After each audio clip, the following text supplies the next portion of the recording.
morning. Welcome to the Season Gaming Bitcast, episode 183.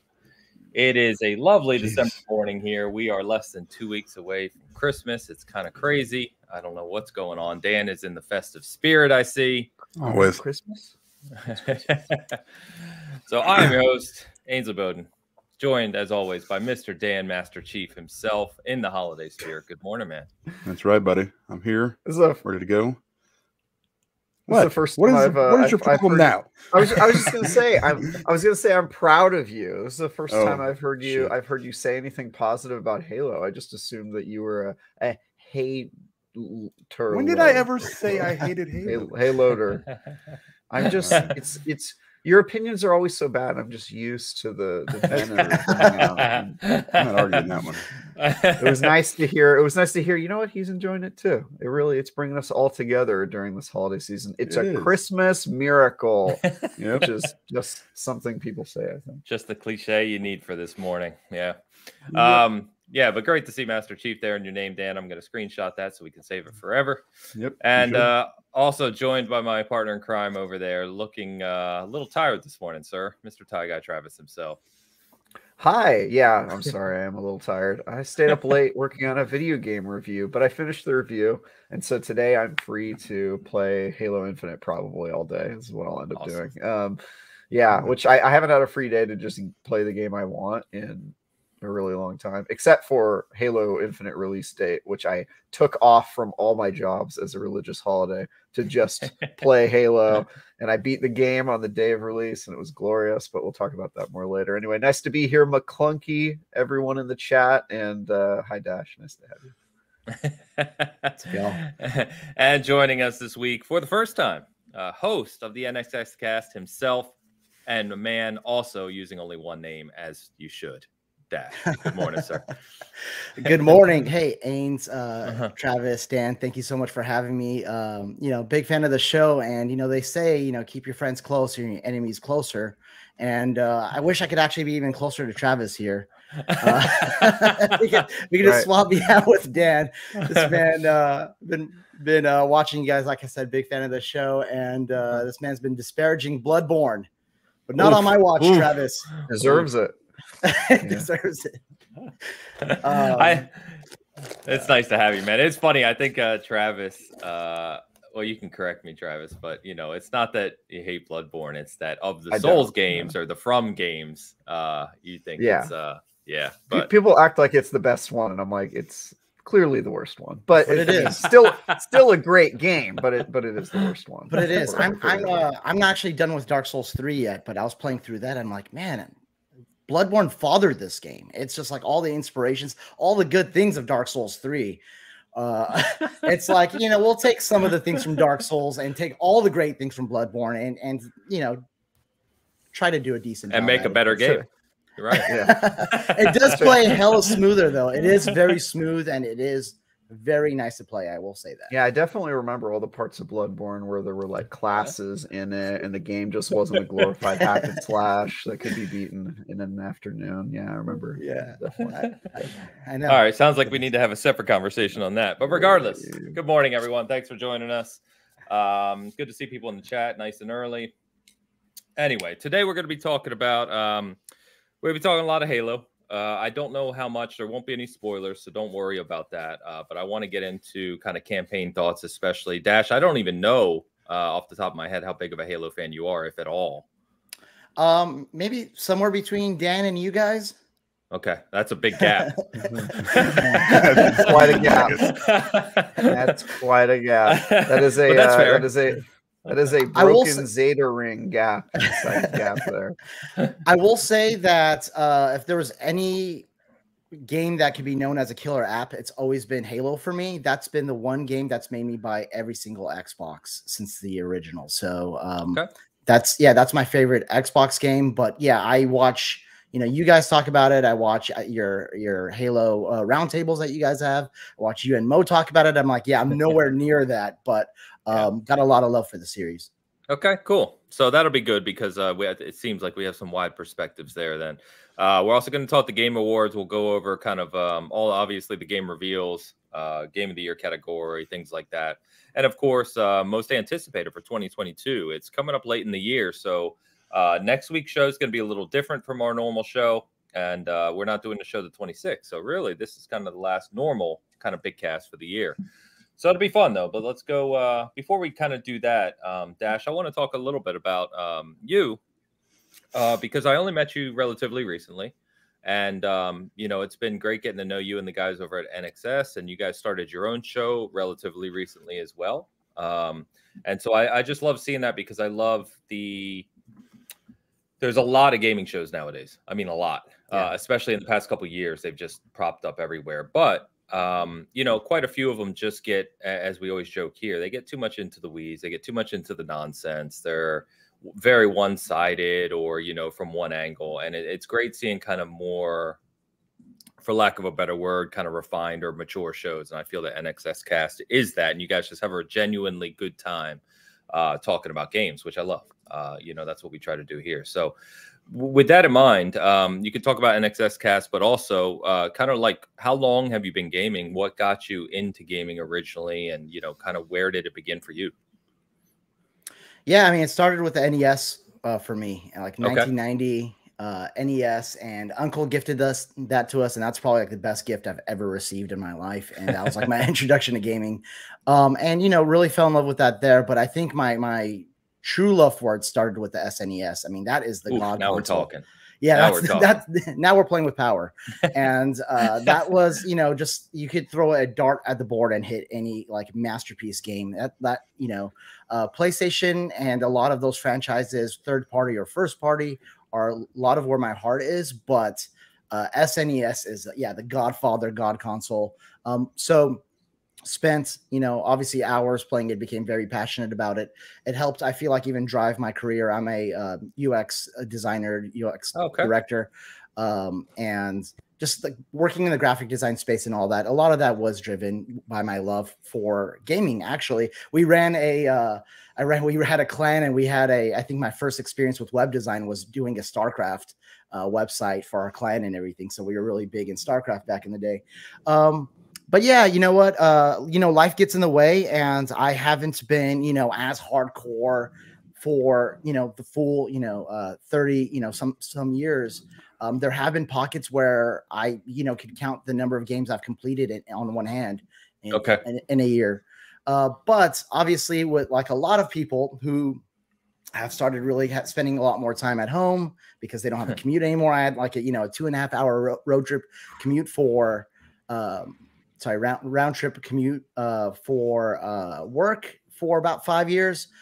So by the time you get home, it's, you know, you're exhausted, spend time with family and all that. But yeah, the pandemic has opened up a lot of opportunities for people like us to have a podcast and to sit together with friends and really spend a lot more time with games. So appreciate your kind words about NXS. It's me, it's Jeremy and Kevin. All three of us work with each other. And these are conversations we used to have at work, in the office, in the lunchroom. And these were a lot of good conversations that we felt like we were having. And obviously, you know, I'm fairly active on Twitter, but Twitter is not the best medium for meaningful conversations because you will say one, you know, good thing about Halo Infinite, and someone will all of a sudden think that you're talking trash about Horizon or something like that. It's like, what does that have to do with anything? So a lot of context is lost on Twitter. And that's why I think having a forum where we could actually have meaningful conversations, share our passions, share our experiences with games, and talk the latest major topics was important. So appreciate you calling us well-rounded. NXS. NXS is an acronym for Nintendo, Xbox, Sony, and also double entendre of NXS.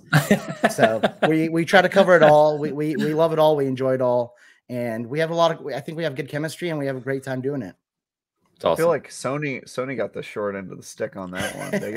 They're just Sony. They're not PlayStation. They did. But originally it was Nintendo Xbox Stadia, but we had to, for Sony.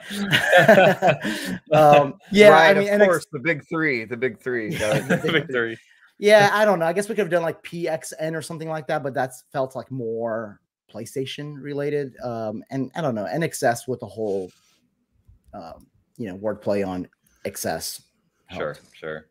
Well, that's cool, man.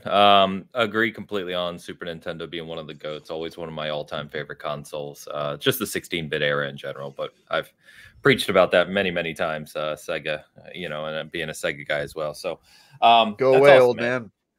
I know, right? I am naturally. So, well, cool. Let's why don't we jump over then into kind of what we've been playing? Obviously, Halo is going to be a normal discussion point for topic today, so we'll keep that to the side. But what are you talking about? Halo? Yeah, we'll get there. What else have you guys been playing, if anything? I literally, no joke, have only played Halo for like 3 weeks. I haven't played a single other game. So I've got nothing to say. Life. So I'll let you guys go. Dash, you playing anything else right now that's kind of of note or interesting? Yeah, I've been playing Solar Ash. I'm almost done with it, but then Halo came out and then the Game Awards. So yeah, Solar Ash, it's that indie game by Heart Machine, creators of Hyper Light Drifter. Yes. And this was one that I was excited for all year, and happy that it snuck in at the end of the year. And it's a good game, but at the same time, as someone who really enjoyed Hyper Light Drifter, I'm a little let down by it. Okay. If you've played the Pathless, it plays very much like that. It's really nice. Love that game. Yeah. But I made a comment to a friend. I said, as I'm playing this, I just sort of miss the Pathless. I sort of want to play the Pathless instead. But yeah, it has some really great fun 3D traversal, a lot of platforming puzzles. I mean, the premise of it is you're a void runner trying to save your planet from being sucked up by a black hole with technology, and you're sort of like the last hope.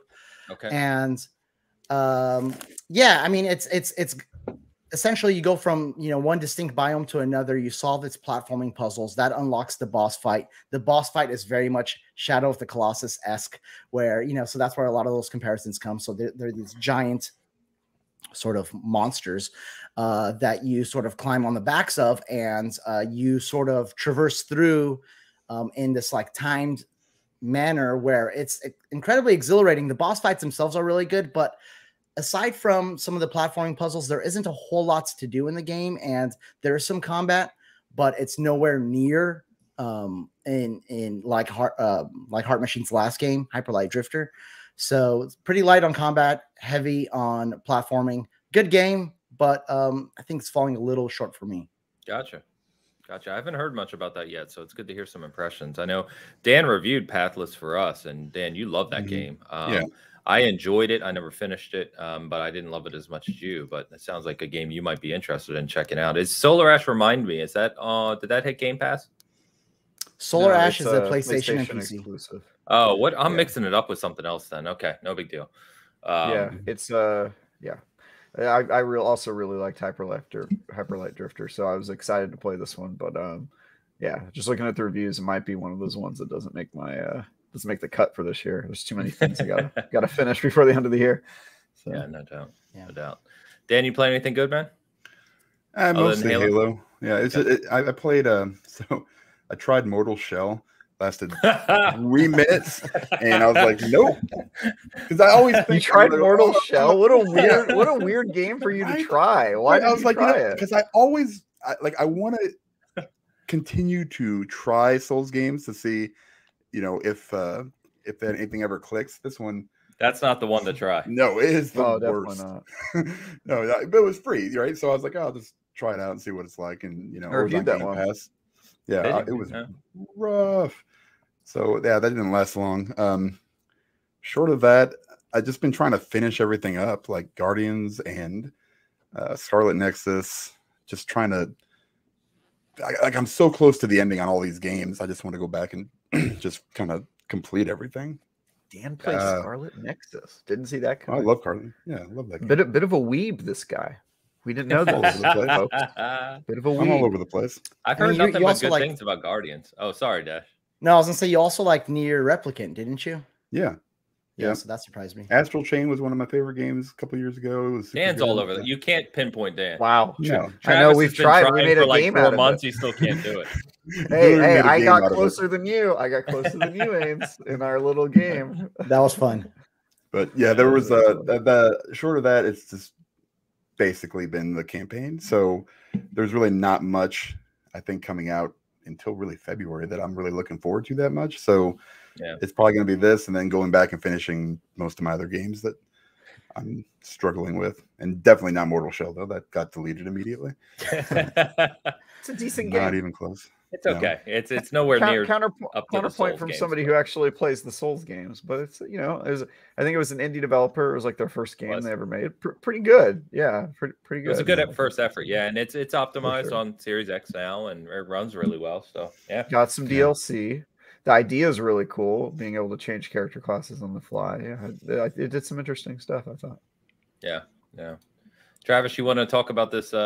Is it even worth talking about this dragon game? Yeah, I'm liking it. So I'm reviewing for IGN a game called, oh my god. You know what's funny is I couldn't remember the name of this game, and I had put like 20 hours into it. And people ask me what is the name of the game, and I'd be like, I don't know. It's just that generic. It's called Century Age of Ashes. Now I remember. Sounds like a mobile game. I know, doesn't it? It's like Battle Clash or whatever those stupid games are. Clash of Battles. No, so it's called Century Age of Ashes. It's a free-to-play like dogfighting game where you instead of flying in a spaceship or a plane, you're on top of a dragon, and it's fantasy themed, and you're shooting fireballs, and it's pretty good. It's pretty good. I finished my review of it last night. Finished writing it, and it'll probably be up on IGN partway through the week. But if you like dogfighting games and you're into dragons and fantasy settings, you can do a lot worse. It's pretty fun. So, all right. Yeah. Okay. What's your score? Good. Can you say yet? I haven't okay revealed my score yet, but it is a good game. It's kind of my major complaint with it is that it's just a little lacking in content.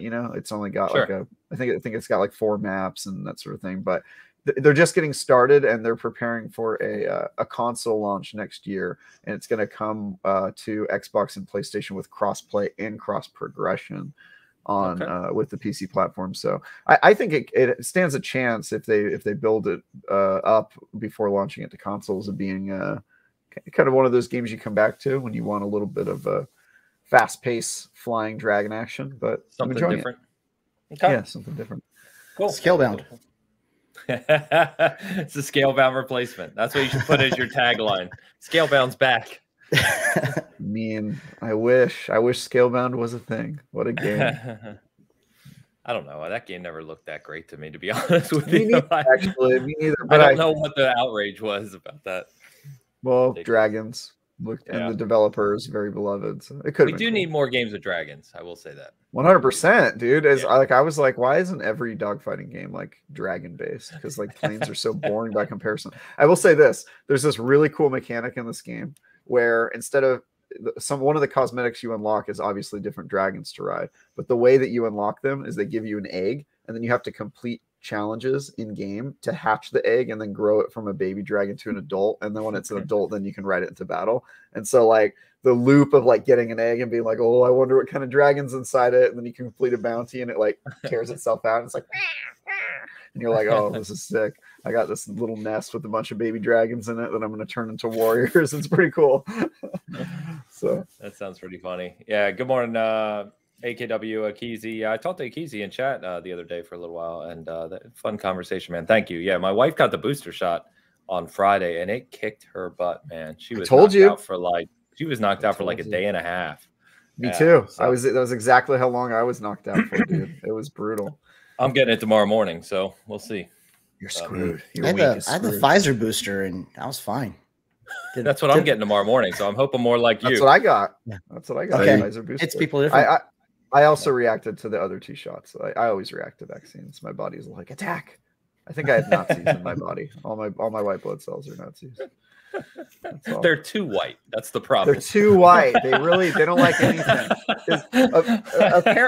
Apparently, your reaction to vaccines has to do with how like responsive your immune system is. And so if you don't feel anything, you probably have like a bad immune system. But if you feel what I felt, your immune system's probably overactive. And my immune system definitely is overactive. I have allergies right now because I'm allergic to literally everything. #Jew problems. And that's because my immune system, man, it's very totalitarian, let's just say. It's too funny, man. Wow. All right, guys, let's get into Halo then. And like I already reiterated, no spoilers, so let's each be careful. Am I the only one that's fully finished it? Kind of like, no, you finished it 100%. Yeah. Okay. Day one. Right. I'm only a few missions in. Okay. Day one. I beat it. I was done before the day ended, and I got one. I cleared the map 100% too. Wow. What?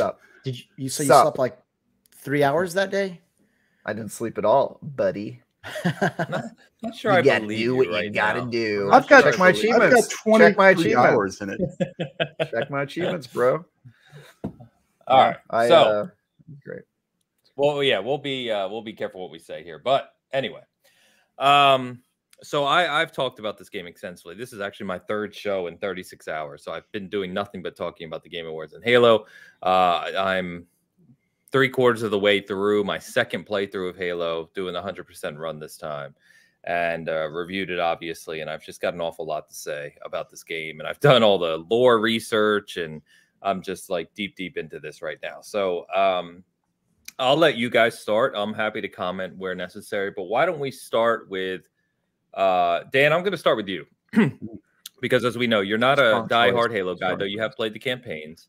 And what I was very curious about with this game, and I wrote about this in my review, is it, to me, even though I'm deep into the Halo side of things, it felt like a game that could be enjoyed by someone, even if you weren't, right? Like, it felt like it tried to walk that line of having a lot of stuff for the core Halo fans, which it does, but also being an enjoyable game, even if not. So where are you right now? Not necessarily in the game, but where are your thoughts right now with this game? I mean, I'll just tell you, I'm probably on mission 4 or 5. I mean, that'd be my guess. I opened up, I unlocked probably the biggest open world area. You were separated. If you section them off, it's the southern area. Anyway, so the southern area. I like everything. The southern area. I have esteemed colleague. You shut up. He's kind of talking. Okay, so I got everything unlocked as far as the Marines and all the side stuff is all done. So now it's just main story basically from here on out. I'm guessing all the Spartan cores I've upgraded completely, and so that's where I'm at right now. I'm going to tell you what I don't like about it because it's much shorter. The only like a couple things. 1, the pilot's a whiny bitch. 2, driving a Warthog really sucks. I've thought that the entire series though, and I can't stand it. Every other vehicle I seem to be fine with. That one I cannot get it to go straight, and I crash into stuff. I just don't like the driving mechanics. Literally everything else in this game is fantastic so far. I've had a really good time with it. I won't comment on the story because I still don't know what's happening, and I really, don't think it's fair to give it a, any kind of review if I don't know, how it concludes, I guess. So, but the combat's fantastic. It's really fun. Yesterday I found out, or I remembered by accident, that you can give your Marines different weapons.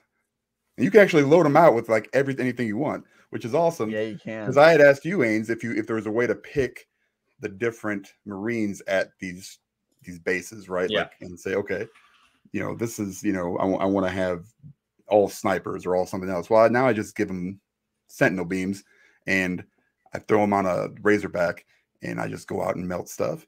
That's basically what I do. You can hand them weapons. Like, right. Yeah. I totally forgot about that until I accidentally walked up to one of them and it's like, hey, we can switch weapons. I'm like, oh, this is great. So I can just do that and then just load them, 5 guys up with, annihilation weapons and run in to do these little, missions here and there. And it's disgusting. I mean, it just melts people And their commentary is hilarious. Yeah, too. It's hilarious, man. It's a good time.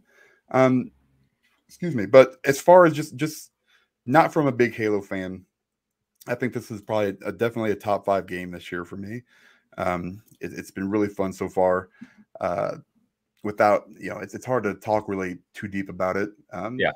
So I'll just say I'm having a really, really good time, and I really want to be playing it right now, to be honest with you, just to get out there. And yeah, I mean, I got up this morning probably around 8 o'clock and just sat for an hour and, tried to finish up a couple little things here and there. So, there's some cool stuff you find, out in the world too. This is one of those games where, like, the audio logs, there's not a ton of them, which is awesome. I mean, there's a lot, but there's not like a ton, but they actually progress the story a little bit, or at least add to it.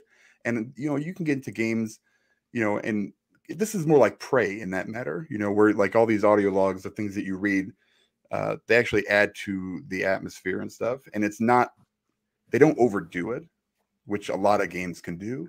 Assassin's Creed is one of them, where it's like, man, I gotta, some of the stuff that's nonsensical, and it's just, there's no point to it. But like both of them, the USNC ones and the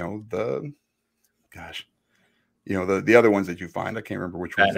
Banish. Well, the Banish, yeah, it's kind of both. There's some other ones too, but they all actually complement the story. And so I'm actually actively looking for those, as opposed to, like if I find one, I'll open it up and see what it is. Because that's usually my MO in games like this. Yeah. This one, as soon as I hear that beep, beep, beep, I'm like, where is it? I got to find it. It's awesome. And it really adds to it, I think.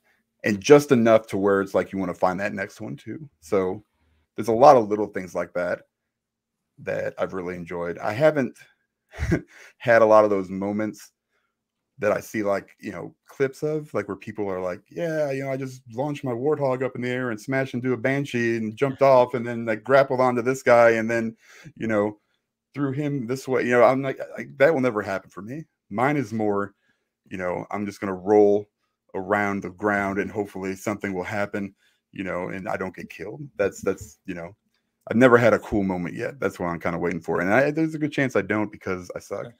So we'll see what happens. So, okay. So one more question for you real quick then. So what do you think of, the way they set up the story with the first 2 missions, the cinematics, the approach with the weapon, and then opening into the open world? Yeah, I mean, all that was, I think that's going to make I'll be able to comment on that more when I actually finish it. I like how they've done it. It kind of cuts kind of seamlessly into, where, like, anytime you put the weapon down on the on like a little platform or whatever, and she goes over there and she has to hack into whatever she's doing or whatever it is, and they kind of cut from there to, it all flows really smoothly, which is nice. And I don't know, like right now I'm not like super invested in the story. It's, I want to see where it's going next. And I'll see from there. I really, it's hard for me to comment without getting like the whole picture, I guess, but it's been great so far. And it's more than I was expecting. To be honest with you, I was really just kind of expecting Halo 5 again, and just whatever, just throw it together and give me kind of a okay story and see what it is. This is much better, I think, and it kind of it really does kind of reboot the series a little bit, with because you can, as somebody that like me that I don't remember everything that happened in all the other Halo games. I just don't. I don't know all the lore, but I feel very comfortable and with what I know right now, and like I know just enough to be like, oh, okay, yeah, that makes sense. Oh, okay, I know who this person is. There's still like certain things that I'm probably either have to look up or I'm struggling with right now. And again, I don't want to say what that is, but so but so far 343 kind of knocked it out of the park. I think they did anyway. So okay. If this is even close to what the multiplayer is, which I'll never know, then fantastic. You guys got to be pretty happy. Yes, you could say that. So the interesting thing about what you've just said is, and I've been talking to a lot of people, as you can imagine, who've been playing this game, and Jordan and Pampa, who are in the chat, both finished it last night, and both I woke up to DMs of them, going nuts about it. The most interesting thing is that I'm hearing a lot of praise from people like yourself, Dan, who have kind of gotten through the opening. They're in the open world, and they're really enjoying themselves. And what I keep telling them is the best is yet to come. Right. You've said that to me a few times. Yeah. Like what the game is kind of sandwiched. Like it has these opening linear missions, right? Which introduce the story and the weapon and everything. Then it opens up. And then there's a point in the story where it basically goes back into more of a linear Halo experience. Now you can revisit the open world after the game, but there is a point where it's like, okay, now you're in this mission. There's like 3-4 hours straight of missions. And a lot of narrative and story beats that happen that are just so well done. So when I hear people like yourself saying, I'm really enjoying it, cinematics are great, I love the story so far, like I'm just like, wait till you play the rest of it, because I think you're going to like it even more by the time you're done. Yeah. Right before the show started, I was at a point in the game where I was just like, yeah, if I'm almost certain if I go one step farther, I'm going to be in this for like 2 or 3 hours. Yeah. And the game does not tell you. So I will say that it doesn't come up like some games do and say point of no return.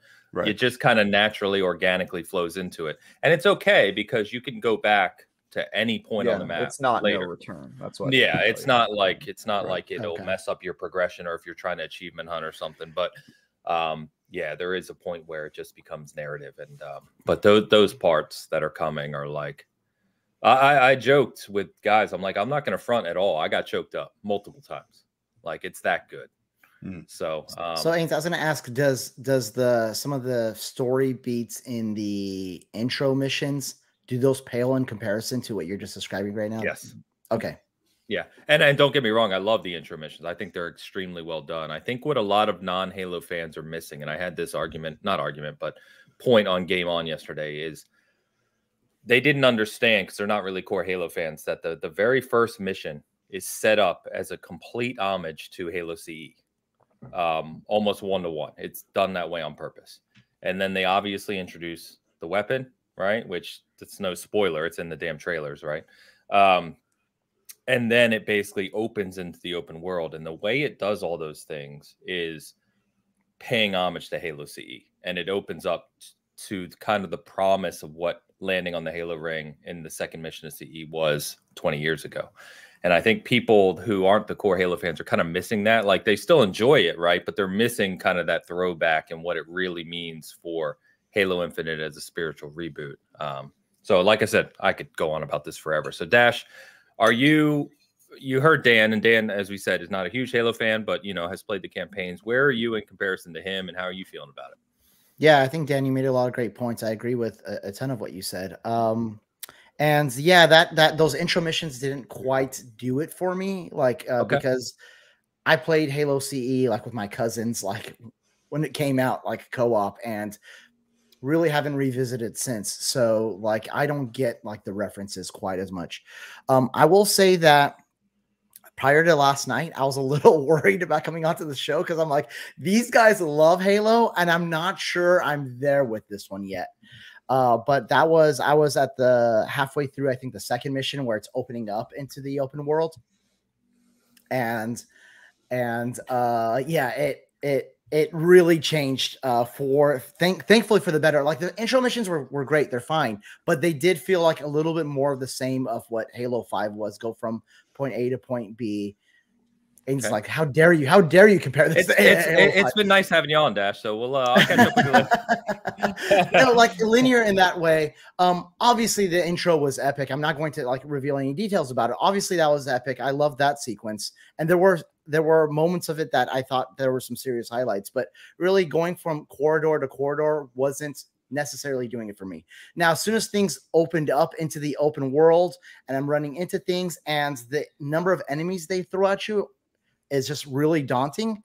And I forget sometimes that I have a grapple shot and there's verticality in the environments.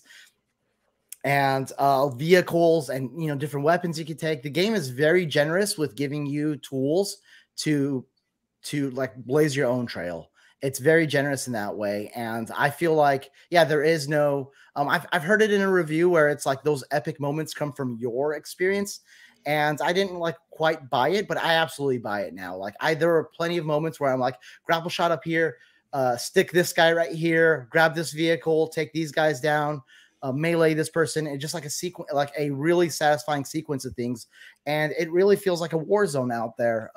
So really, really enjoying. I wasn't sure how I would enjoy the open world aspects of it. I thought like that I might get a little bit of fatigue from all the side stuff.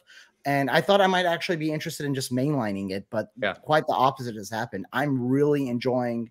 I got that like the headhunter achievement for taking out a high value target. And like that was good. The boss fights have been, you know, pretty phenomenal and varied, like where you actually have to use like the tools they give you. There's one where they throw you in and where you're a little you have to think fast on immediately. I'm not going to spoil the details of that one, but that one was incredibly exhilarating. And the gameplay itself, man, it's fantastic. I think I'm just scratching the surface of it, but I'm hitting on all the open world areas within my area as I'm going from mission to mission. The bandit camp and how like layered that was, and how well that like whole like camp, I forget what they're called. I'm calling it a bandit camp. Yeah, the stronghold. How well how that was like sort of structured. And again, did I say this already? It feels like Fiesta, where they give you a lot of different things to play with, but only the good stuff. They're not, you know, giving you a Ravager up against like a hammer or something like that. Sure. So really enjoying that. Really into the weapon. She's pretty fantastic. She's my girl. You need to back off. All right. We've talked about this. She's got like some Marissa Tomei vibes, man. I'm really liking that character. The pilot doesn't bother me as much. I was a little touched by his story early on, so I get it. I'd be the same way. Like, dude, what are you doing? Like, let's get out of here. So he doesn't annoy me quite as much, but I'm a little surprised by the lack of respect he has for Master Chief. You know, Mo said this, and I believe it. It's not just marketing. Become Master Chief. I believe it, man. I feel like Master Chief. I feel like the legend. They do throw a lot at you, but I feel like I'm equipped to take on all of the banished, from strongholds to clearing out the FOBs is incredibly satisfying. All of it, man. The missions are so far, the variety in the missions have been really great. The level of polish, the cinematics, you know, I do want to see a little bit more from Master Chief, but you know, he's playing that stoic legendary hero where he's leaving, at least early on for me, some of that stuff a mystery as to, like, you know, what's going on in his mind, because people are trying to pry it out of him, and he's just like, give me that gun, and jumps off the ship and like does something like really cool. So I can't wait to go play it, man. I cannot wait to go play. I haven't had a chance to play it because of the Game Awards, traveling for the Game Awards, and we'll get, you know, just holiday stuff and all that stuff. So I haven't had a chance to play it, but I cannot wait to play it, man. I am hooked. You know, one thing occurred to me, and I think Jordan and Pomp in the chat, and maybe Sark too. Sark finished it last night as well. So there's 3 people literally in the chat who finished it last night, and all have said it's breathtaking. Listening to you and Dan talk, and the things you like about it and what you're hoping to see, I'm confident that by the time you finish this game, you're both going to love it. There's a lot more to come. There's stuff to come that touches on things that you both mentioned. And I just, I'm excited, man. As I've said, since finishing this for the review, which has now been a few weeks, I'm just super excited for the people I know to finish this game, because it's special, man. And I'm playing it a second time, like I said, and I honestly am enjoying it even more the second time. Not even just because I can do it at my pace. I'm not on a timeline crunch for a review. But I'm picking up more in this story. There's things I absolutely missed the first time through. And there's nuances to the game design that I'm picking up on the second time that weren't as clear, or I didn't enjoy, but didn't appreciate as much. So I just, man, the more I play this game, the more I love it. So Travis, who's lying about beating the game. No, I'm kidding. So Travis apparently got done dirty because his achievements are all screwed up. He's got the achievements for finishing the game, but not the achievements for like doing stuff in the game that you have to do to finish it. So I don't. Yeah. Were you using quick resume, because there is a problem? I was. Yeah, I was using quick resume the whole time. Yeah. I had no idea that was an issue. Yeah. So 343 said their problem.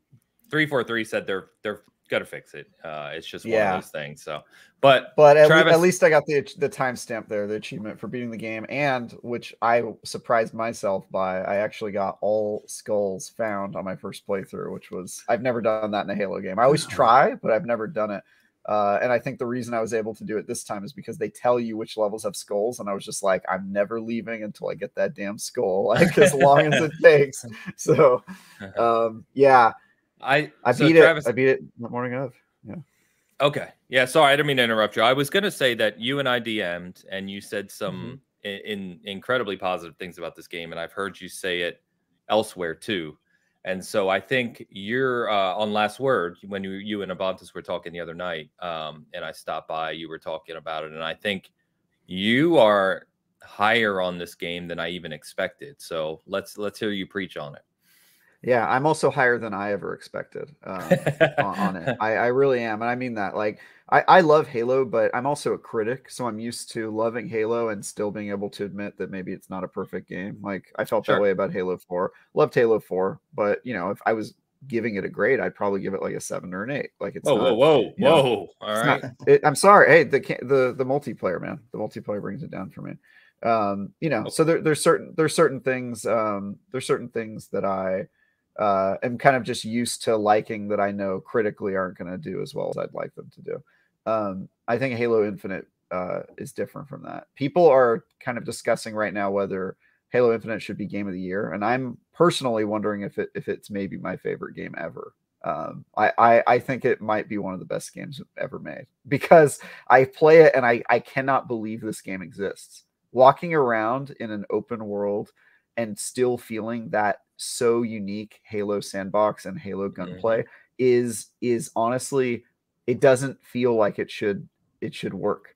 It doesn't feel like that game should exist yet. Like, it really blows my mind to walk around and just like being able to drop in warthogs and get some people. And it's that single moment in Halo Combat Evolved where you crash down on the ring and that second level where you're driving around with your Marines and you're just exploring, and it's just that as a whole game. Like, if you were like, Travis, you're creative director of Halo, what's the next Halo game going to be? I'd be like, that's what I want. Like, I want that one moment, that promise that Halo Combat Evolved gave you, that it was just going to be this kind of like exploration shooter, and that's what it is. And so I'm completely blown away by this game. It's definitely my game of the year. I'll say that. And it's probably going to end up making its way somewhere on, my top games of all time. It's crazy, man. It's black magic. I have no idea how they accomplished this. It's funny because, speaking of kind of the way you just phrased that, I saw a comment from Justin Davis last night at IGN as well. And he said, here's what he said. He said, the more I play of Halo Infinite, the more I believe it may end up as an all-time great. Campaign is astonishingly good, especially when held up against what we normally get as an FPS campaign in games nowadays. Yeah. And I think that's fundamentally true. I think he's right. And keep in mind, we're all acting like this game stands on its own as a campaign. It doesn't. It has a multiplayer that's probably the best multiplayer, the best shooter on the market, or a shooter we've ever seen. Like, period. Yeah. Like it's crazy that both of these things hit so perfectly. And so, in my books, it's a masterpiece, and I'm completely blown away by what they've achieved. I'm less hot on the story, to be quite honest with you. I think okay. I am. I don't think the ending was. I that I like the decision they made in Halo 5 Guardians, and the decision that everybody complains about, and then I thought it was a good decision. My problem with the story isn't in the content or the decision they chose. It's in the bloat of the story, a little bit of retconning and backtracking of some of the decisions they made in Halo 5, a little bit of kind of like lots of characters and lots of things happening, and you kind of only touch your toes in a few of them, but you don't really understand certain questions that we'll talk about on the spoiler cast. But I would say the beginning I was sort of like Dash, a little bit underwhelmed in terms of story because there's a lot of questions, and they kind of lie to you at the beginning and immediately are like, okay, that's not true. Like, it's, you know, what they tell you at the beginning of the story, you're like, obviously that's like not going to be what happens. I'm trying to be vague here. And then the ending also, I kind of thought was more like a beginning than an ending, right? It doesn't feel like a true ending. You don't get all of your questions answered. And, you know, a good story is supposed to leave a few threads dangling. And I felt like we had a lot of threads dangling instead, which was a little bit more than I would have liked. I did like the middle of the story. I think the middle of the story is the strongest plot. You get to learn about Master Chief and what he's thinking. For those who have played the game, I'm talking about the red flag section. That to me was like the best plot point, and the relationship between Master Chief and the weapon is like, that's the highlight of the game, right? Like that's the main thing on display. And I loved everything to do with their relationship. I also liked the relationship between Master Chief, the weapon, and the pilot. They're a really awesome trio. It was more just like they had so much to do in a short period of time, and they tried really hard to get it. I think they did an admirable job, but I have qualms about how some of it ended up. I'm really interested to see what they do in the future, because as those of you who follow the news, you know, they trademarked a certain phrase that has to do with the game, and they're very clearly going to start working on expansions. And I'm wondering if they're going to be dropping those soon. But yeah, man, I can't speak more highly about this game. It completely blew me away, and it's all I've been able to think about even while I'm reviewing other games and stuff. And I started my Legendary playthrough last night, and I'm just blowing through it, by the way. I think, honestly, the Legendary sandbox is perfect, because some games, it kind of feels a little bit unfair. Like Halo 2, to me, is always a game, like, I love that game, and Legendary is such a challenge, but, like, grunts kill you in, like, 3 hits. Like, it does not feel good. And this game is not like that at all. Like, I did the first couple boss fights, and they were challenging. I killed that first boss that comes down the elevator. I just stuck him with 4 grenades. Oh, yeah, I stuck him with 4 grenades right away, and he just exploded. I was just like, gotcha. I'm really loving it. I kind of wish I would have played it on Legendary first, but I knew I had a really busy week, and I only had 1 day, 24 hours to beat it, and I took that time off from everything I was doing. Like, I told IGN, like, don't talk to me. I told, everybody else in my life, like, I'm locking myself in a room playing this game. And Heroic was, easy enough to get through it in 1 day. So I'm glad I did that first. But now the real playthrough begins, and I'm also going to do a Lasso playthrough. Since I got all the skulls anyway, I figure I'm gonna start that up. And there's an actual achievement for Lasso this time, which is wild. So let's hope it pops for me. I guess I got to turn off quick resume, huh? So I agree with your commentary. This is easily my game of the year now. It's not even really a competition in that vein. It's not even close, really. No, it's so far ahead, and I believe it's the best Halo game yet. It's funny because I've talked to a lot of people about this campaign, a lot of people in DMs and chats and everything else. And what I'm starting to see, and Mo and I were talking about this yesterday, and I don't mean this to disparage anyone else, but I've talked to, I want to say, at least 6, 7, 8 kind of hardcore Halo fans about this game who have beat it. Some beat it on review, Halo content creators and others. Every single one of us think this is the best Halo campaign, period, hands down. Like, there's no debate. Whereas what I'm seeing is the people who aren't really kind of deep into Halo are kind of like, yeah, it's great, but maybe this one was better, or it's great, but I have issues with this. And they kind of a little more niggling on it. So I don't know what that speaks to. I think 343 had a very kind of challenging task, as I said at the start, to get people to enjoy the game like Dan, right? Who are playing the game for just what it is. It's a new Halo campaign to play through, versus people like me or Travis who are kind of really, really deep into this. And walking that line it's hard, man. It's damn near impossible for a developer to do that. And I think they did about as good of a job as they could do with it. So it's great. Sorry, Dash.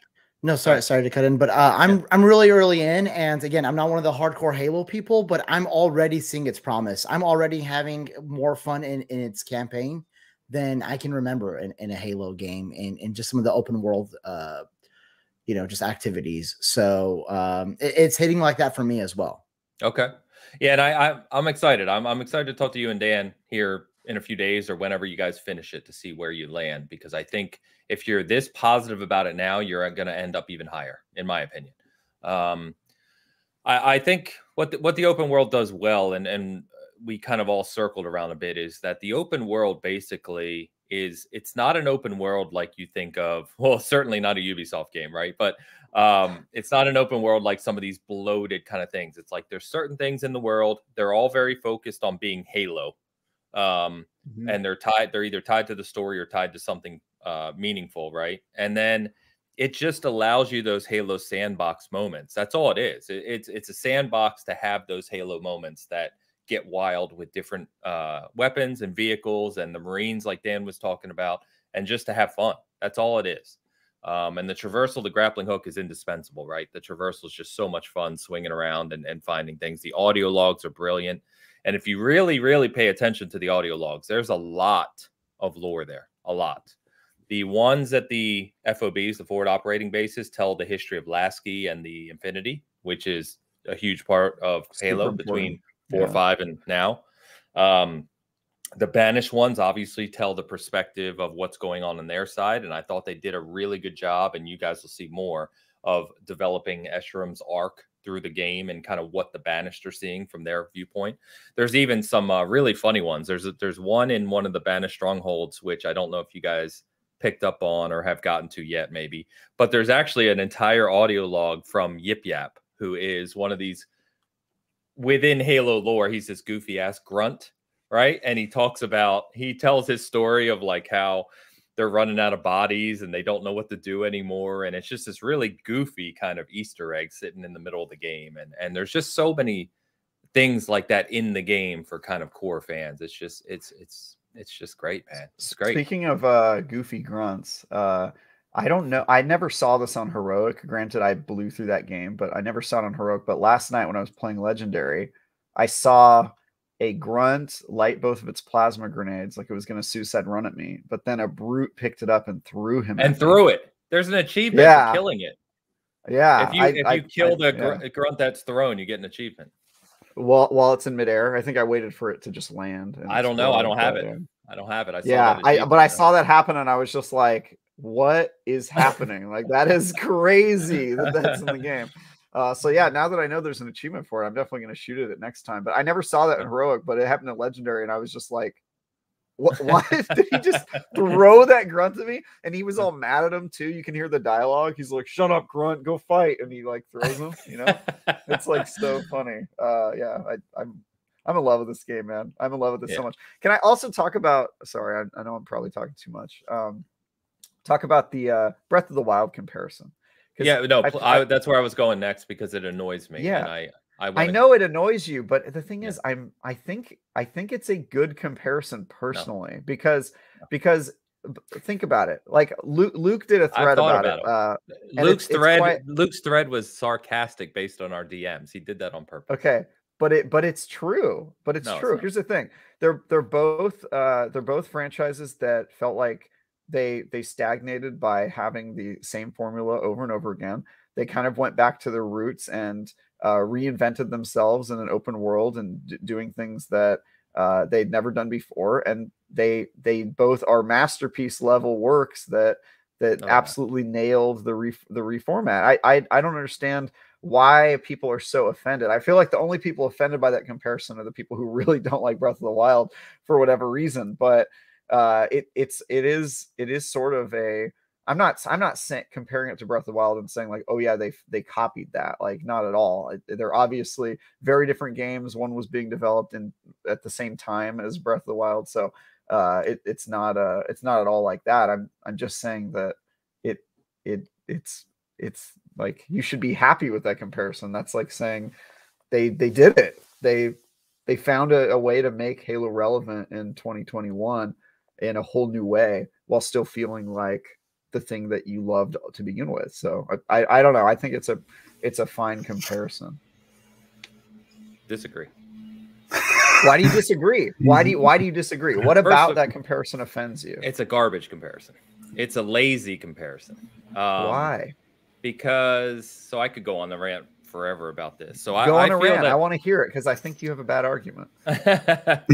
So literally the only thing that's comparable between the two is the fact that Halo added some open world elements. Zelda was not in a state anywhere near what Halo was in a state. You say that Zelda was in like this state where it had to reinvent itself. No, it didn't. Zelda is beloved no matter what. No matter what they release, Zelda's beloved. It's just a fact. Their games aren't even that great typically, yet they're beloved. Breath of the Wild, adding the open world elements, they didn't even, if you talk to hardcore Zelda fans, there's a lot of hardcore Zelda fans who don't even like Breath of the Wild. It's not even one of their top Zelda games. It doesn't even have dungeons, for God's sakes, which is a core element of Zelda games. Mo ranted about this the other day. He is a diehard Zelda fan. It sounds like your problem is with Zelda. How about you let me finish? How about you let me finish? How about you let me finish? That's great. I agree with Travis, by the way. The much more apt comparison here is God of War. It's a much more apt comparison. It's the comparison that Mo made because what you have is a franchise that has had a lot of iteration.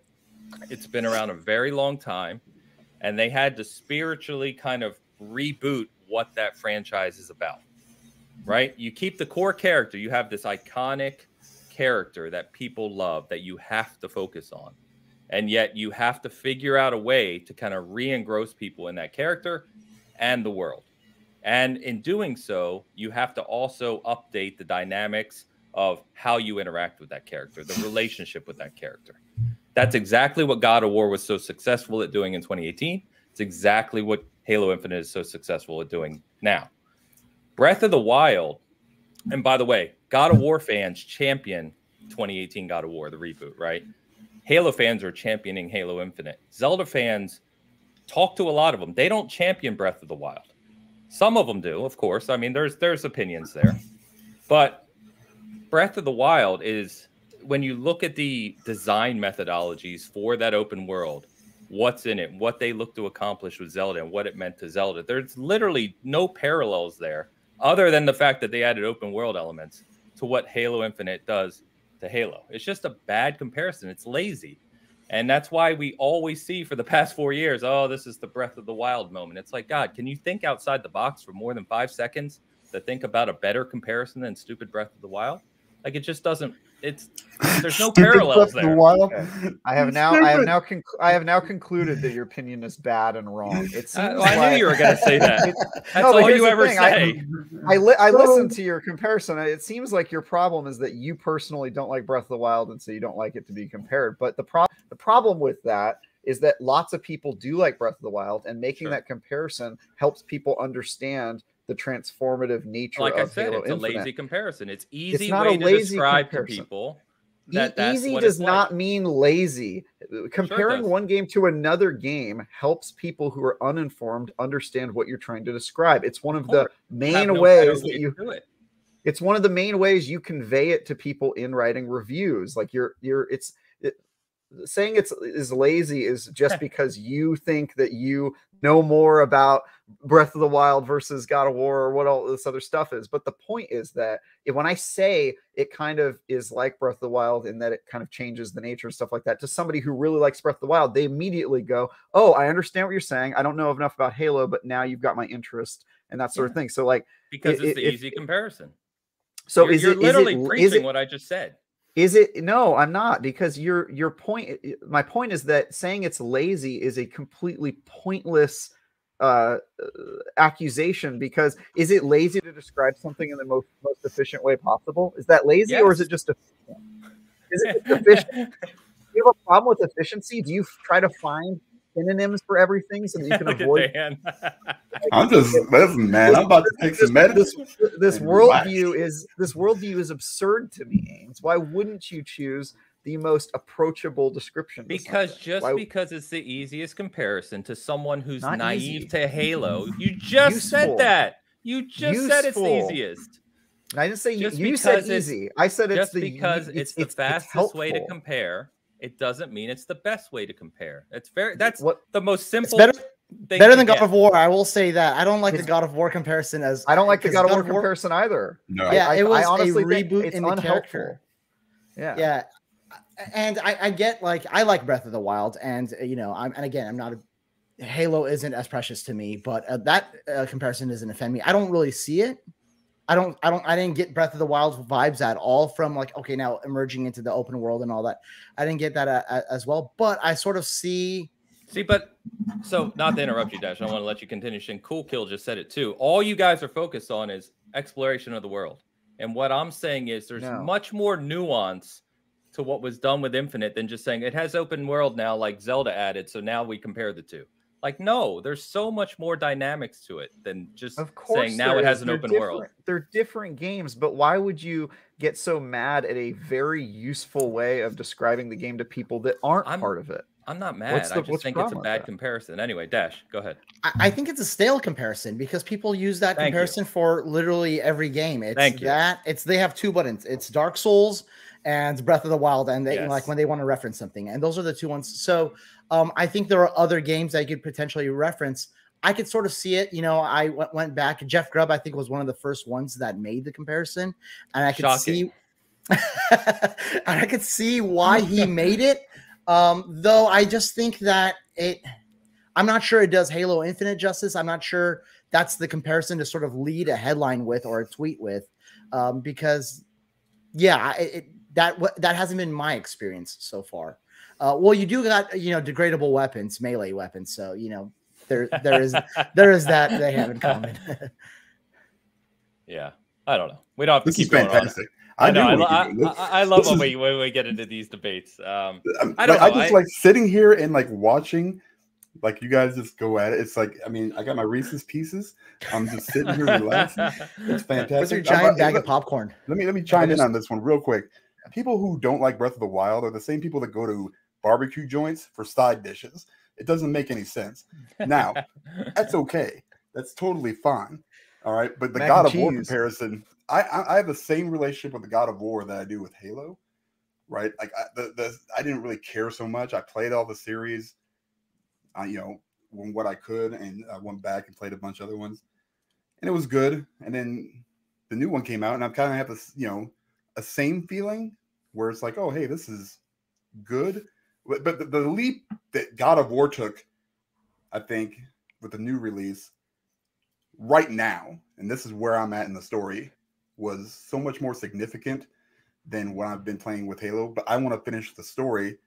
And if what you're saying is true, by the end of the story, that might be a more apt comparison. But where I'm at right now, I can't even see it. I also can't see the Breath of the Wild comparison, but I understand what Travis is saying, because so do I.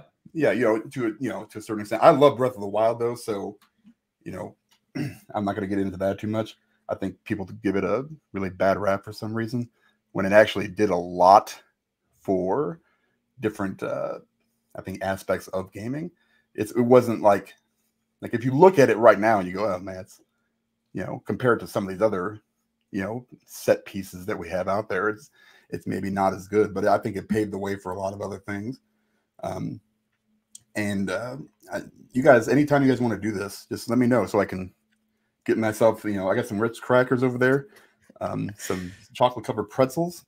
I'm good with everything, man. This is just too much fun. Too much fun. Fair enough.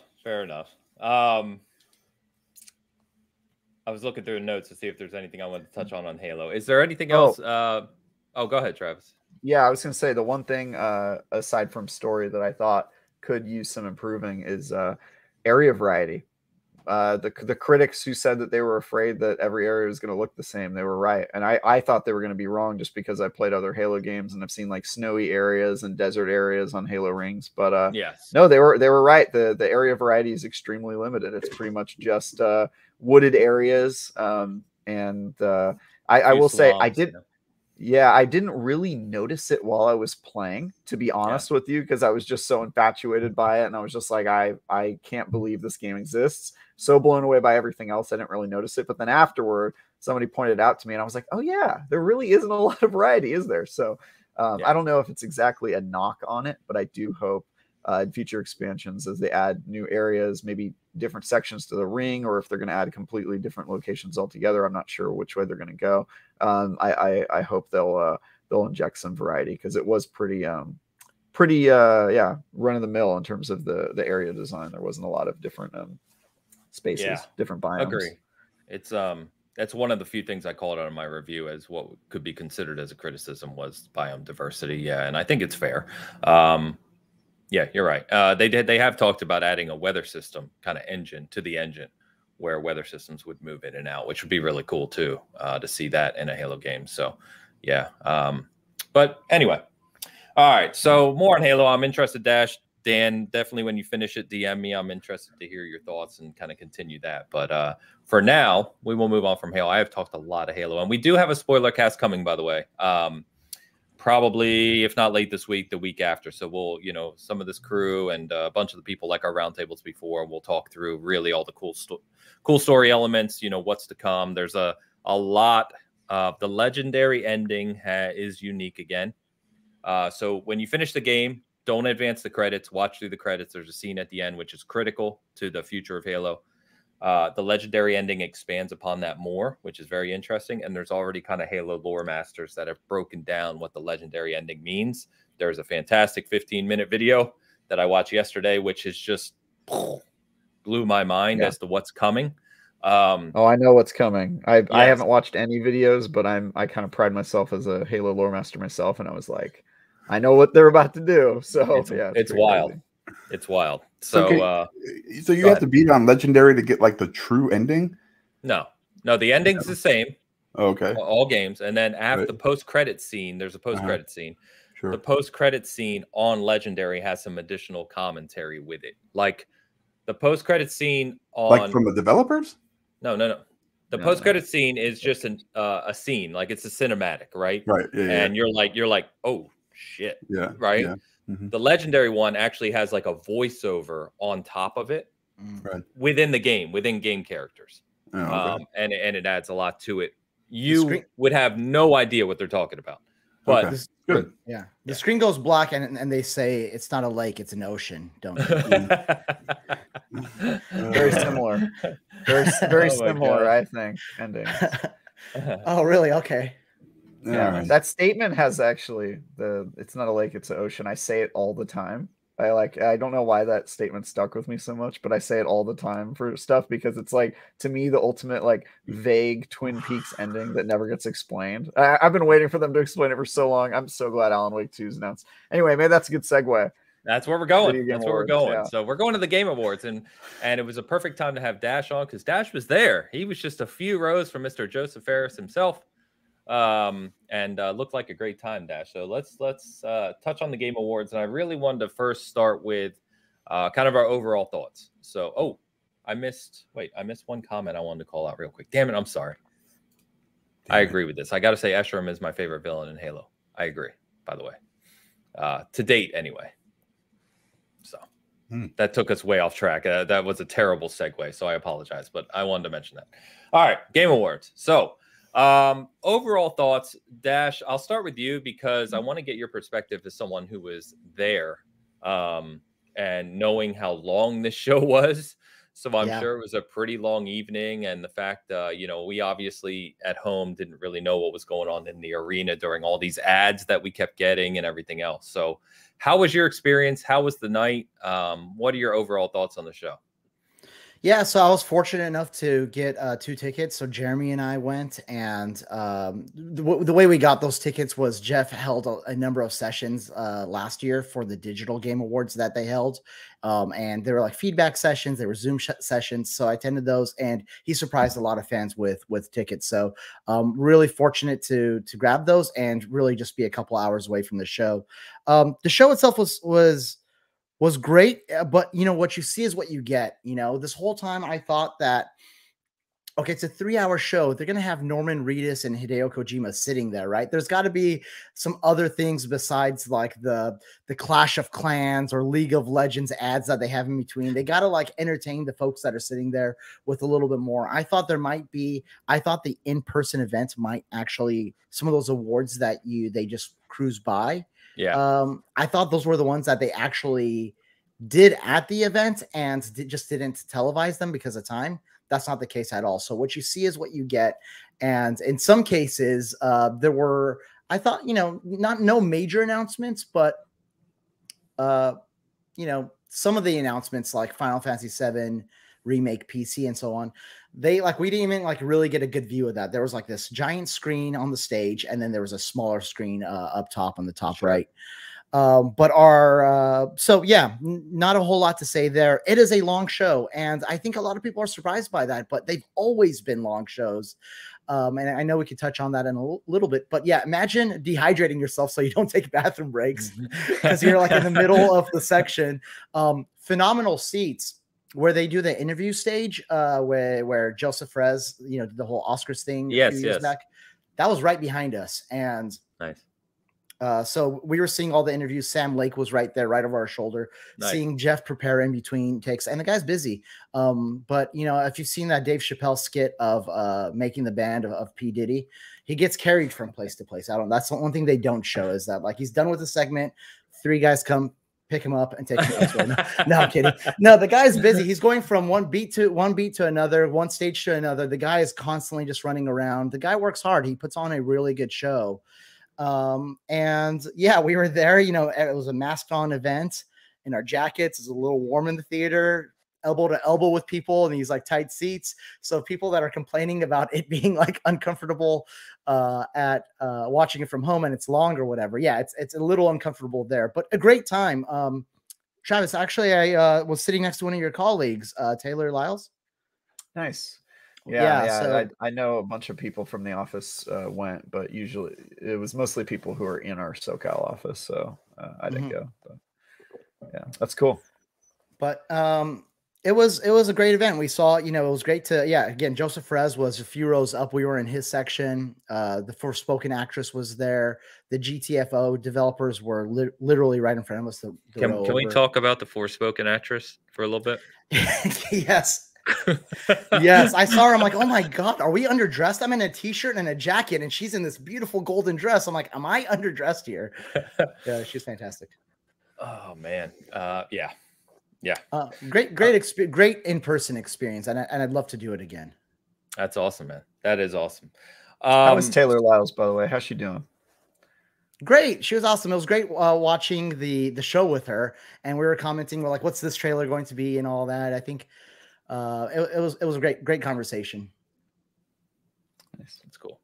So what did you think, Dash, of kind of the formatting of the show? We got a lot of reveals, right? I think what many of us are saying now is that Jeff is starting to treat this as like the year-end E3, right? It's starting to become a kind of premiere show, which, you can discredit him or not like it all you want, but to Jeff's credit, it's a smart thing to do because a lot of people are tuning in for the premieres.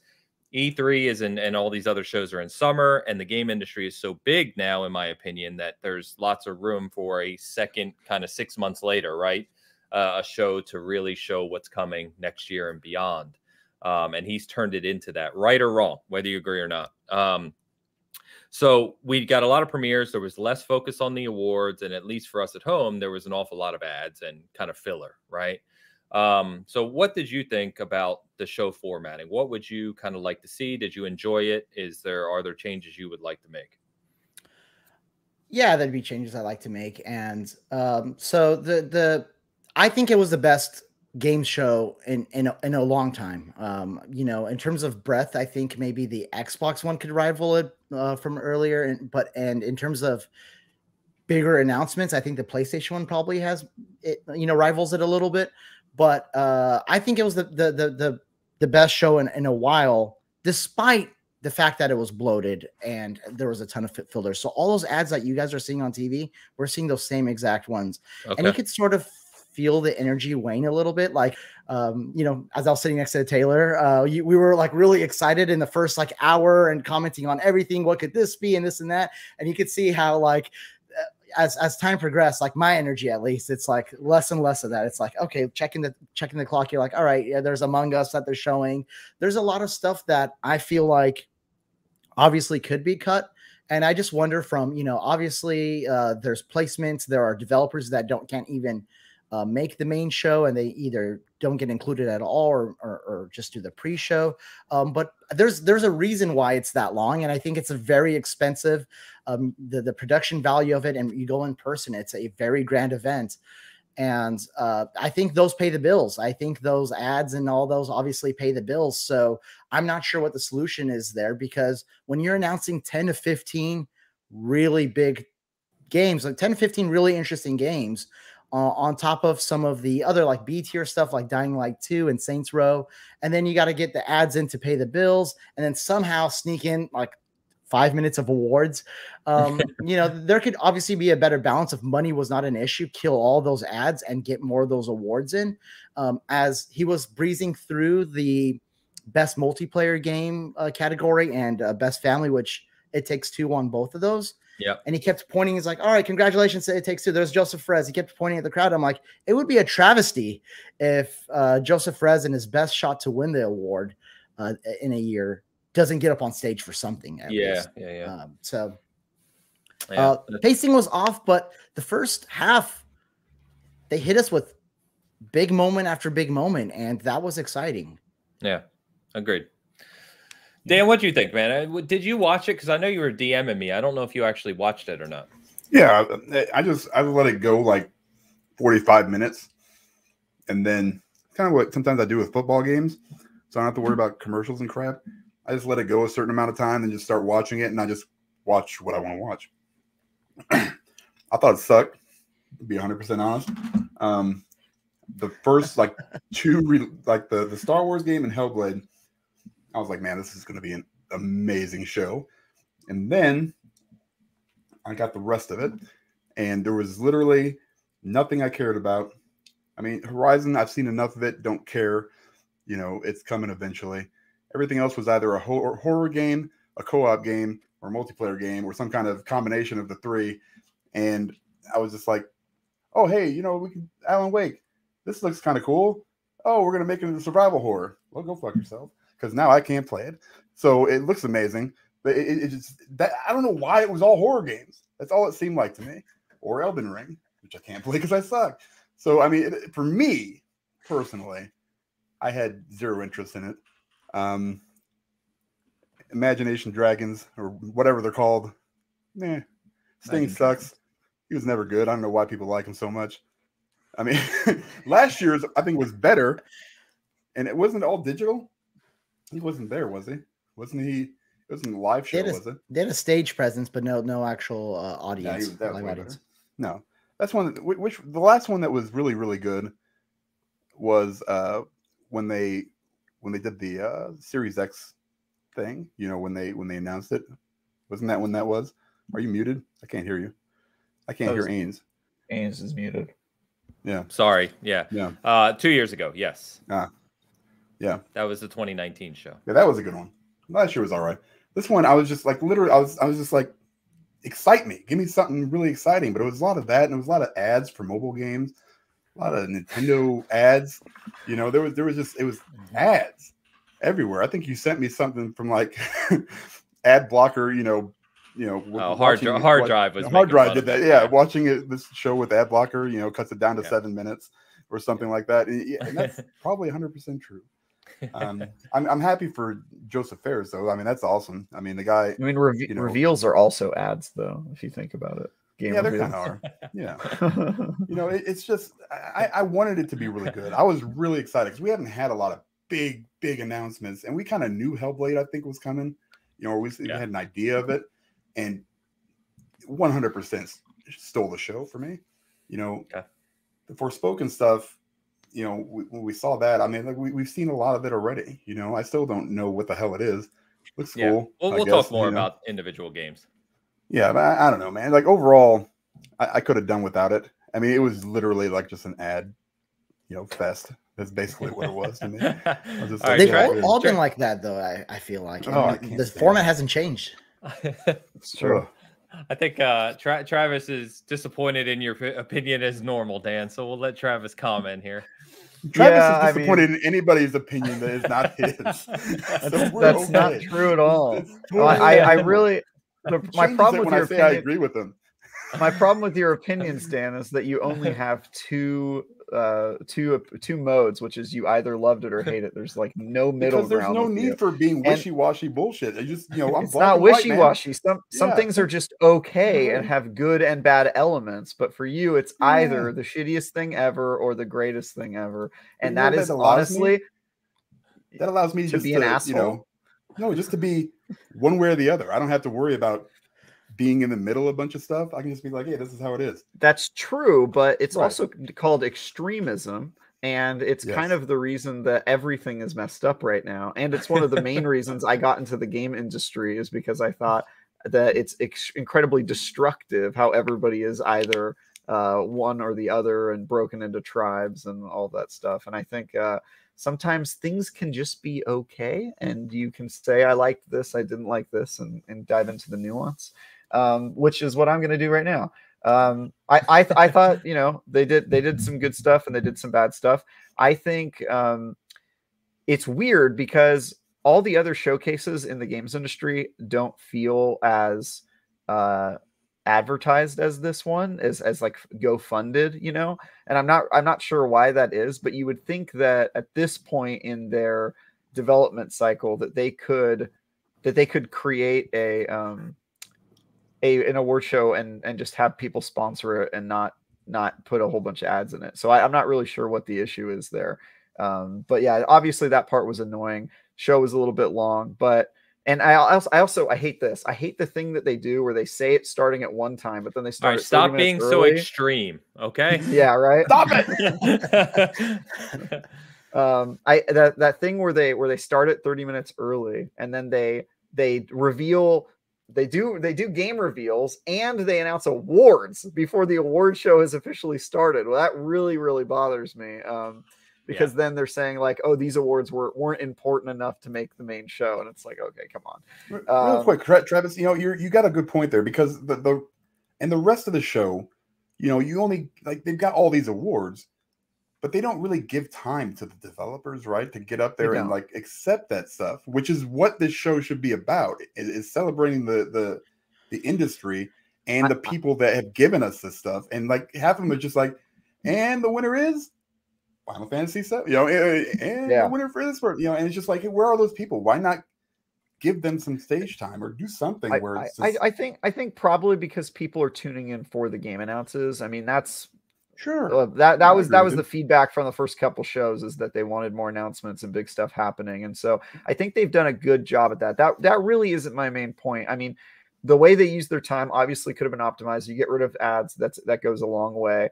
I do think that they could have focused more on the actual awards and given time for it, and every award, not just, hey, here's 5 awards in a row and then we're going to do this big one on stage that's going to get a lot of time. I think they could have done a better job there. But let's look at all the stuff they did well. The announces that they revealed were awesome. They had lots of cool game premieres, gameplay trailers that we've been waiting for a long time. Hellblade 2 was amazing. I still didn't even believe that was actual gameplay. I think they're lying to me. And then the other stuff was the writing was pretty good. The jokes were funny. And I'm not used to saying that about award shows. Usually award shows are like travesties to me, but they had good bits. We got the Chang-Chi actor up there talking about Halo on his phone, and I thought they did a pretty good job in terms of the jokes and the writing that they had. And it was a Pot Friend. That was a great bit. That was a great bit. I really like that. I mean, it was an okay show. I think they could have used their time better. I still don't understand the ads thing, but on the whole, I'm also happy with, and this almost never happens, the results of the show. I'm used to all the games that I really care about not winning or even getting nominated, and the games I liked tended to win, and I was like, all right, cool. I'm on board with this. This is very rare for me. So I don't know. I thought obviously they could do better, but I thought they're doing an admirable job, all things considered. That Star Wars game, man, wasn't expecting that. Yeah. So real quick, you guys already said everything I was going to say about the show. He's focused on premieres for obvious reasons. I'd like to see a bigger focus on developers and highlighting things, because one of the interesting things you guys did touch on, but you alluded to, right, is that I saw multiple developers after the show basically say, "Hey, we were a big game this year. A lot of work went into this, and it's not even commented on in a video game award show." For instance, the lady who wrote the narrative to the Call of Duty campaign, Vanguard campaign, which, no matter what you think about Call of Duty, I think everyone knows I'm not a big Call of Duty fan. But from what I've heard, that campaign was quite good and well written. Yeah, and Returnal, another great game this year that really pushed the bar for Housemarque. There's just, and maybe that's not the best example, but there's other games, right? Yeah, they did. They won an award that was quickly disregarded, like you guys touched on. But I think it'd be nice if they did something like a sizzle reel of just like a couple minutes highlighting all the cool games this year, even if they weren't up for awards or something like that, or something like that. I think there's a better way to kind of celebrate the industry. Ains, not to be a jerk, but he literally started the show with a sizzle reel of showing games like, I mean, maybe not all of them, of course, but sure, like Returnal was in there, for instance, and that was nominated for Game of the Year. So he did have some of that. Okay. The Returnal developers also did get stage time.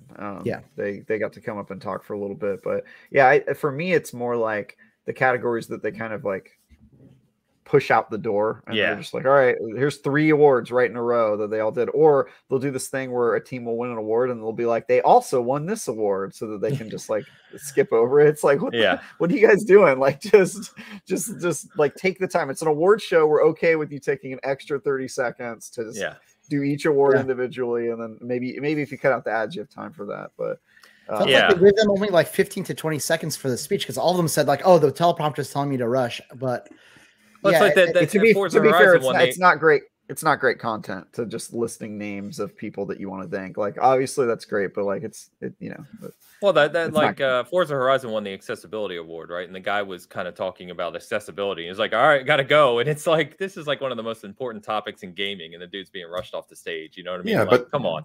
But let's show 15 million streamers or whatever. I mean, like yeah. I don't care. I mean, like, I want to know, these guys work so hard on this.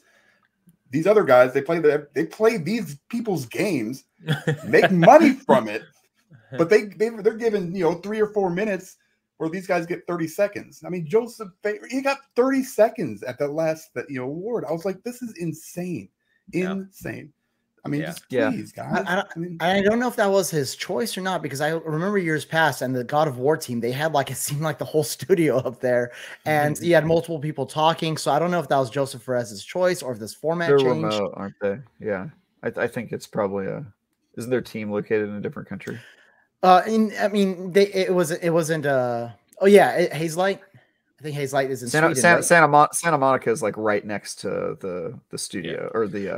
But I think the point, the stage time that they gave them. But like, guys, I'm coming to this with a lot of hype, because obviously it was my first Game Awards attending live, and I might be viewing it with rose-tinted glasses here. But I made a list of the big moments, and I know we'll talk about them. But Hellblade 2, Star Wars Eclipse, Wonder Woman, Arc Raiders, Alan Wake 2, Horizon Forbidden West, Elden Ring, Suicide Squad, Cuphead. The list goes on. Like, how could that be a bad show? And a show where like Elden Ring and Horizon Forbidden West, 2 of next year's biggest games, are like almost footnotes, because we're talking about Hellblade 2, we're talking about Star Wars Eclipse.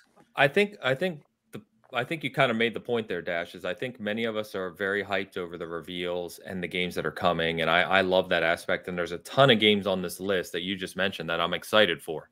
But I think the issue that some of us are taking is, as you just said, those were the hype moments. Those are all reveals. It's got nothing to do with the awards or with talking about issues in the industry or anything else, right? Because it's the reveals that get the press, basically. Yeah. They highlighted the communities. I thought the San Francisco drag queen gamers, that brought a smile to my face as a San Franciscan. I thought that part was cool, because they did that a few times, right? They highlighted different. They did. They highlighted different I thought that was really cool. That was some of my favorite parts of the show, actually. showing the different communities. What do you I had no think idea there were drag teams playing Xbox, but I was like Don't very lie. happy to learn that. Don't lie. I know. I mean, aside from me, I didn't know there were more of us. Travis is on the Discord now. What do you think about this idea? And again, it might not make financially sense or logistically sense for Jeff Keighley to do, but what if there was one main show, and it was like an hour and a half to 2 hours long, and that had like the 4 or 5 really big announcements, but all of the main award categories, and it was like sort of an even split. And then you have like a pre-show where it's like a 2-day event where you have a pre-show and you could do things like a Plague's Tale sequel and you know, some of the things that aren't necessarily groundbreaking new reveals or anything like that. I've heard other people talk mention about that my as well. Plague Tale sequel that way. I've heard other people mention that game. I mean, it was already announced at the Xbox show, is what I'm saying. I mean, Horizon looks fantastic, but there's only so much I can get hyped after seeing clips of it every 2 weeks. My mind kind of went there as well to the same thing. It's like, well, maybe you kind of split this into reveals and awards. The only problem is you'll probably then only get people tuning into the reveals. Right. I did a poll and 70% of fans said they want the reveal. They're there for the reveal. Exactly. That's what's going to draw the crowd. That's what's drawing the viewers, which in turn is what makes the money. It's a pretty common problem about everything we always talk about in this industry, right? From clicks to sites to channels to, you know, it's just people kind of go where the money is or go where the clicks are. And this is just the kind of large scale version of that. Is Jeff is going where the viewers are, and that is reveals. Yep. But I mean, what did it's for the fans?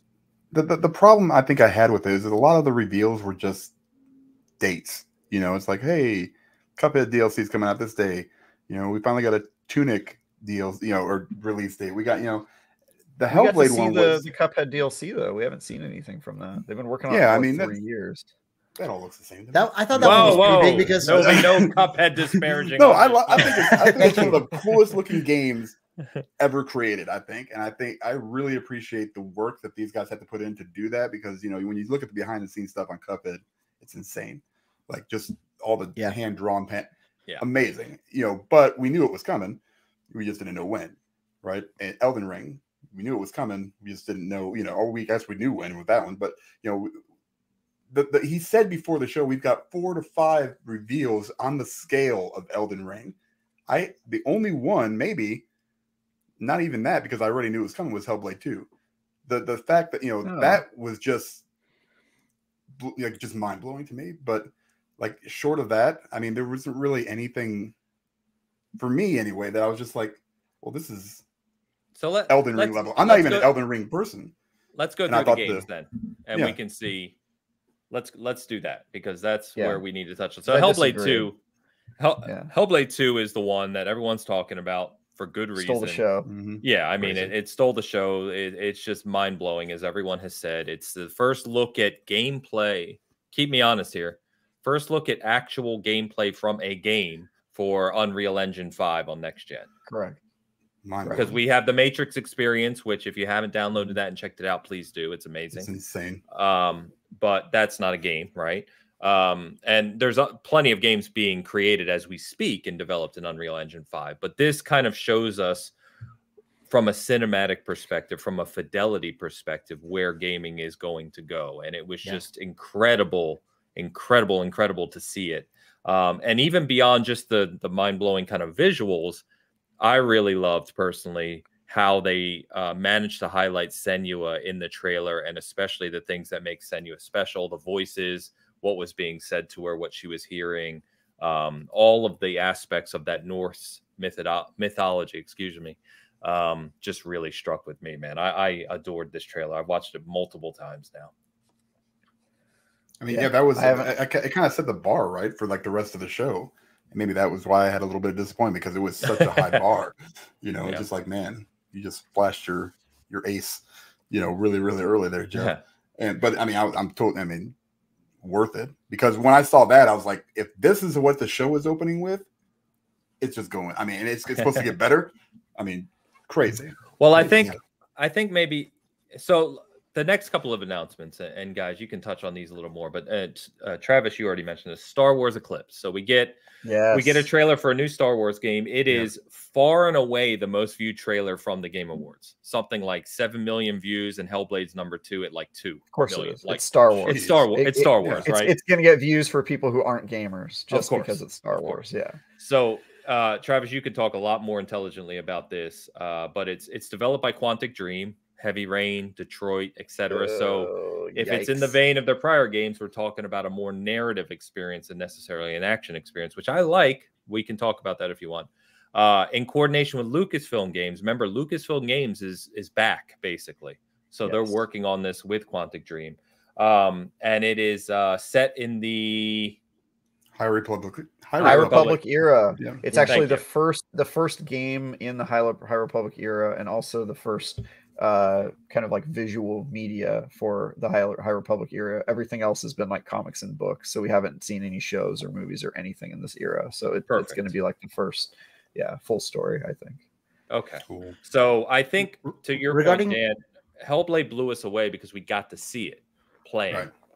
This, I think, when he's talking about reveals on the level of Elden Ring, that quote he had, I think he's kind of counting these because the reveal is so huge, even if we're not seeing gameplay.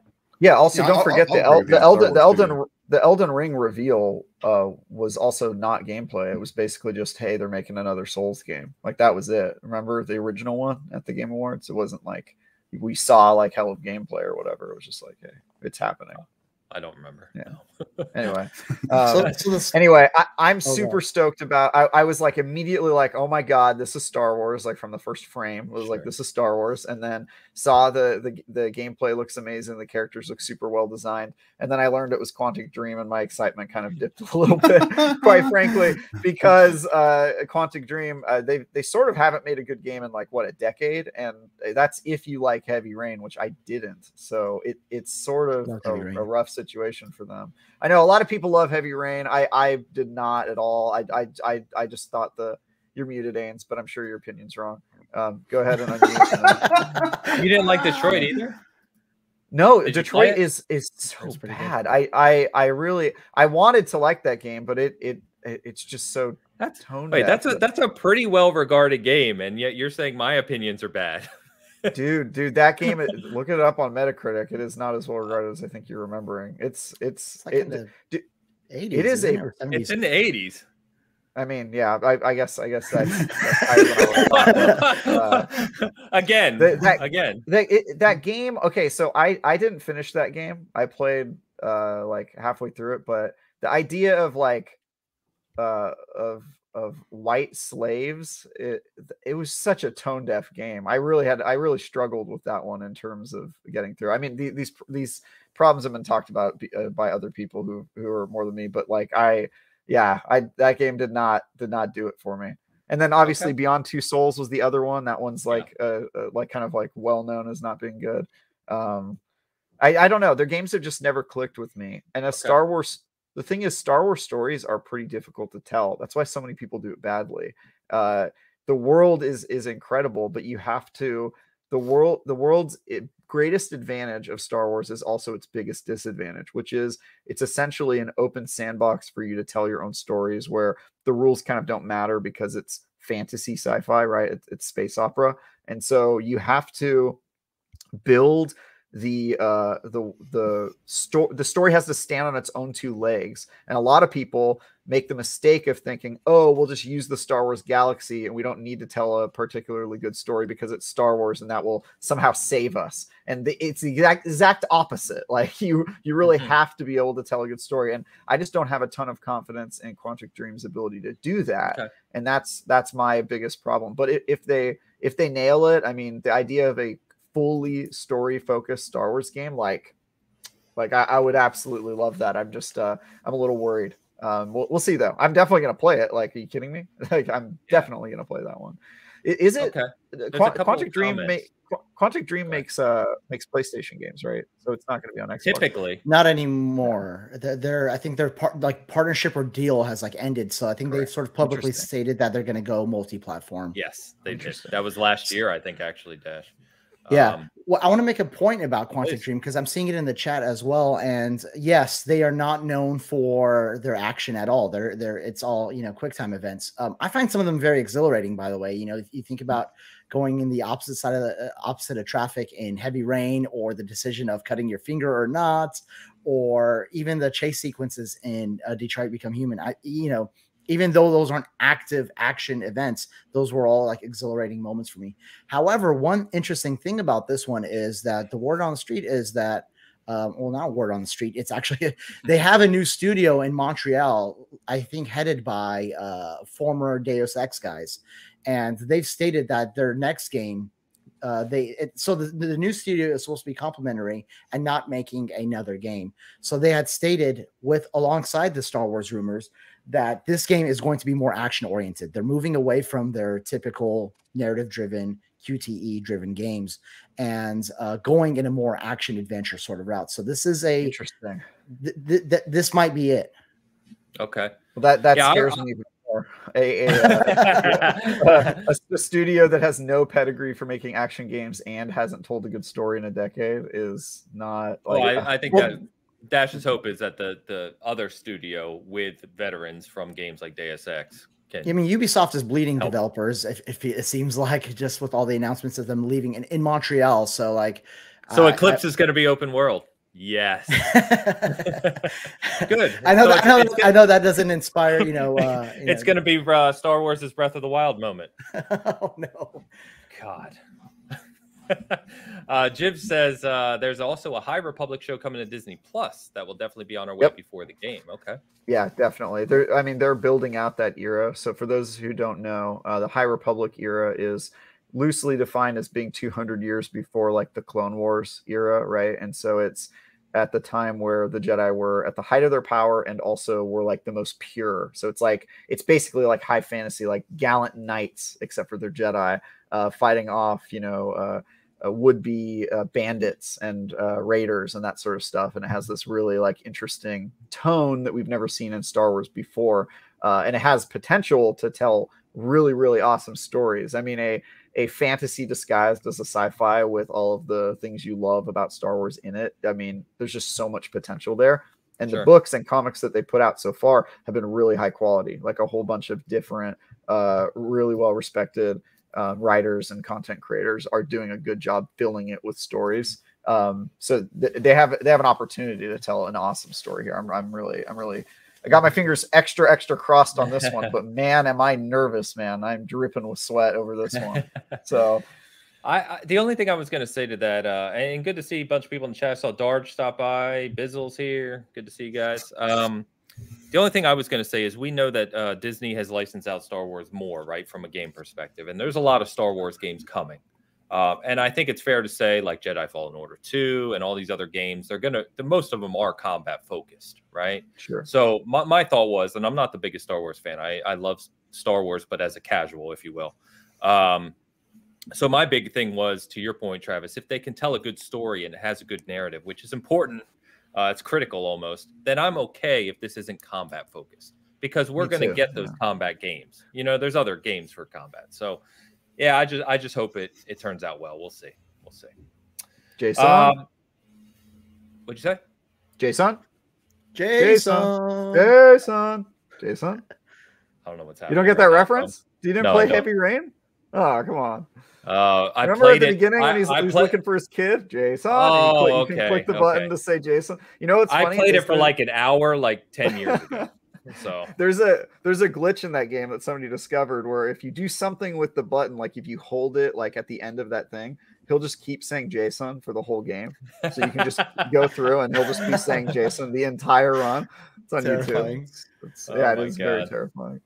Dan, let me get the super chat from Mr. Darge himself. Look at you, Darge. Thank you for the $4.49. Is that pounds? Pounds. Okay. Yeah, super chat. Sorry I'm late again. I'll watch it straight back after. When you finish up, what Dark Souls should I play first, Ains? Yeah, I'm not going to answer that question. Yeah, I think Dark Souls 1. What do you think, Travis? 1, right? Yep, Dark Souls 1. It's got to be 1. I mean, 3's the best, but there's a lot of context and things that'll get you into the universe with Dark Souls 1. I think that's where you got to start. Yeah, 3 is probably it's the best and it's also the most accessible. So if you really want to just get to the point, play Dark Souls 3. But if you plan on playing all of them, play 1, go through the original or go through the Dark Souls trilogy, then go back and beat Demon Souls, because I would say it's the least accessible in terms of kind of the stuff that you have to do in that game, and then work your way through kind of the side ones like Sekiro, and if you have to, Bloodborne, if you want to put the training wheels back on to play that game. Yeah.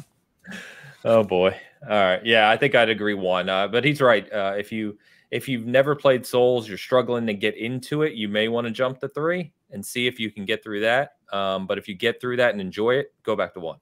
So that's what I would say. Start with Bloodborne like I did and have a great time. It's true. Actually, I was going to say Bloodborne is definitely the easiest Souls game. It barely counts as one. So if you really are trying to get into that series, I would suggest playing Bloodborne. It is my first Souls game. That's like not my first Souls game. It is my first Fisher Price. My first Souls Fisher game. Price, my first Souls game. Oh, yeah, not bad. It's funny because Bad Bit says, Travis, we were doing so well. Bloodborne's like his favorite game of all time. Yeah, I know. He and I disagree on Bloodborne, but we agree on Detroit being cringy AF. So that's okay. I'm with him on that. I just want to let you know, Travis, that Joe is known as Mr. Bad Take. So the more you agree with him, probably that's you don't want to do that. Dude, that game is cringe, man. Like it does have some cringe moments. I agree. It's very but cringe, I still enjoyed it. So anyway, Alan Wake 2. Big announcement here. That was a big announcement, Dan. You got to give them that. We've been waiting on this one for a decade. Yeah, people have been asking for it for many years. Sam, good to see Sam Lake. Sam Lake's always cool to see up on stage. Coming in 2023, he said that we'll see more in summer of 2022, which presumably going to be E3 time, right? We'll see it. And the fact that they're diving in to make this a true horror game. I already loved Alan Wake, but the fact that he said that just has me incredibly excited. This was definitely one of my favorites of the show. Yeah. Announcement wise, I mean. Yeah. I could not be more hyped. I mean, fans have been waiting for this forever. They've alluded to it in pretty much all of their games that's going to happen. There's even in Quantum Break. Quantum Break has it on the chalkboard, and then in Control, that's part of the Alan Wake universe. There's references in that. We kind of got that mini sequel in American Nightmare that kind of implies that some stuff's going to be happening in the future, and we're finally getting a full sequel. And for those of you who didn't learn about Alan Wake until recently during the remaster, just know that game was made a long time ago, and even back then we thought the gameplay was pretty not great, and that studio has done a really good job at becoming better at the gameplay part of their games. They've always told great stories, but now the gameplay is at a point where I have no doubt Alan Wake 2 is going to be a great game, because they've learned so much from Quantum Break and Control, and I have a lot of faith in that team as storytellers, and the gameplay has been the bane of their existence for a really long time, but they finally got it. They finally nailed it, I think. So, yeah. And pro tip on this one, Dan is actually going to stream this when it launches, so be sure to tune in. Yeah, even scarier now. It's survival horror, less action oriented survival horror, all the stuff Dan likes. I'm so excited, guys. That was an exciting announcement as well. I mean, I'm a little bummed that we get so many announcements that are just like glorified like logo cards or title cards, but regardless, I mean, obviously we want to see more. We sort of knew that it was happening. We didn't know when they would, how far along they are in development, and it's exciting to see it announced. He looks like I don't know. He looks like a John Wick. He looks like a bloodied up John Wick. He looks different in the new. He does. And I think what's too exciting, we haven't touched on it yet, but as we start to get these announcements for games that are launching kind of late next year through 2023, right? We start to know that these are the games that are going to be new gen only, right? We're getting into that stretch now where the cross-gen games will be ending with Elden Ring and Horizon, etc. And we're going to start to see the fruits of really what these new consoles and higher end PCs can do, and it should be great. Yeah. The next big one was Wonder Woman. So it's funny, Dan, because I remember vividly a conversation you, me, and Bert had like 2.5 years ago. And this isn't not like we were reading the horoscope, because everyone was kind of saying this, but we knew that superhero games were going to become more prevalent in the gaming industry because they took over the movie industry, and it only made sense, especially after the success of Spider-Man, that this was going to start happening in the gaming industry. And well, here we go. We've got Wolverine coming. We've got Wonder Woman coming. So in partnership with DC, obviously, and developed by Monolith, which is a very talented studio, by the way. So again, we didn't see gameplay. This is just a reveal. I'm not even really excited for it. I'm not, like I said, I'm not a big superhero guy. I'll see what the gameplay looks like when we see it. Those licensed games, man, we've been bemoaning them for a while now. I know. And to their credit, the licensed games nowadays are a lot higher quality than they were when we were growing up. But still, you know, I think it's exciting. There's a lot of people obviously who love Wonder Woman in DC Universe, and like I said, Monolith is a good developer, so this could be really good. Yeah. Anything that? Nope. Yeah. Simple. Yeah. Moving on. I think Wonder Woman's moveset is perfect for an action game, but yeah, that's true. I'm also I bemoan the takeover of licensed games. They're becoming very prominent. Like lots of studios are working on superhero stuff and things that come from movies and comics, and I'm just like, I don't want this to be the industry. Like video games have always been so unique in that they're one of the only industries that seemed incorruptible. They were always making their own IPs, like forever. They've been making their own IPs. And I just don't want that I don't want the norm to be that we sort of like take our cues from another industry, like the movie industry or whatever. So that said, I loved Guardians of the Galaxy, and most Arkham Knight is so good, and I can't really complain. So, and also I'm the one like over here, like shilling for Star Wars. So I'm completely tainted. We'll change it up. We'll change it up then and talk about Suicide Squad. So Suicide Squad, you know, we finally got to see Rocksteady's Suicide Squad. They've been working on this for years now. We've talked about it extensively, but we finally got gameplay. And I think, which I know Dan is going to probably cringe at, but I think I was very happy because it's the first thing I said when I started seeing the gameplay. And I saw multiple other people start saying this is, wow, it looks a lot like Sunset Overdrive in the gameplay. And that made me super excited because I love Sunset Overdrive. But this looks like, again, I'm not into these superhero games, but this looks like just a mad amount of fun, especially in co-op. So just jumping in, going absolutely chaotic across this big map with all these enemies in co-op looks like an absolute blast. I loved this gameplay reveal. Yes. Also the premise of killing the Justice League is the best premise for any video game. Like just it's such a ambitious, silly goal, and I'm very excited to do it. I like when the Flash said he tried to shoot him, and the Flash is like, "Why don't you just mail me the bullet?" I think it shows a lot of promise of how you do a superhero like big team sort of like moveset. So we've seen Batman done really well. We've seen Spider-Man done really well. Guardians of the Galaxy, I think, struggles a little bit with its combat and how it handles the whole team. I think Guardians of the Galaxy sits on the shoulders or stands on the shoulders of its narrative. I mean, it's a great game still.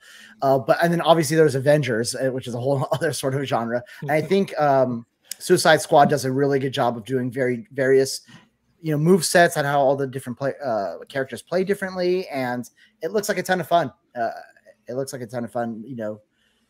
Traversing through, jumping from rooftop to rooftop, and shooting up a bunch of things. So it looks like a lot of fun.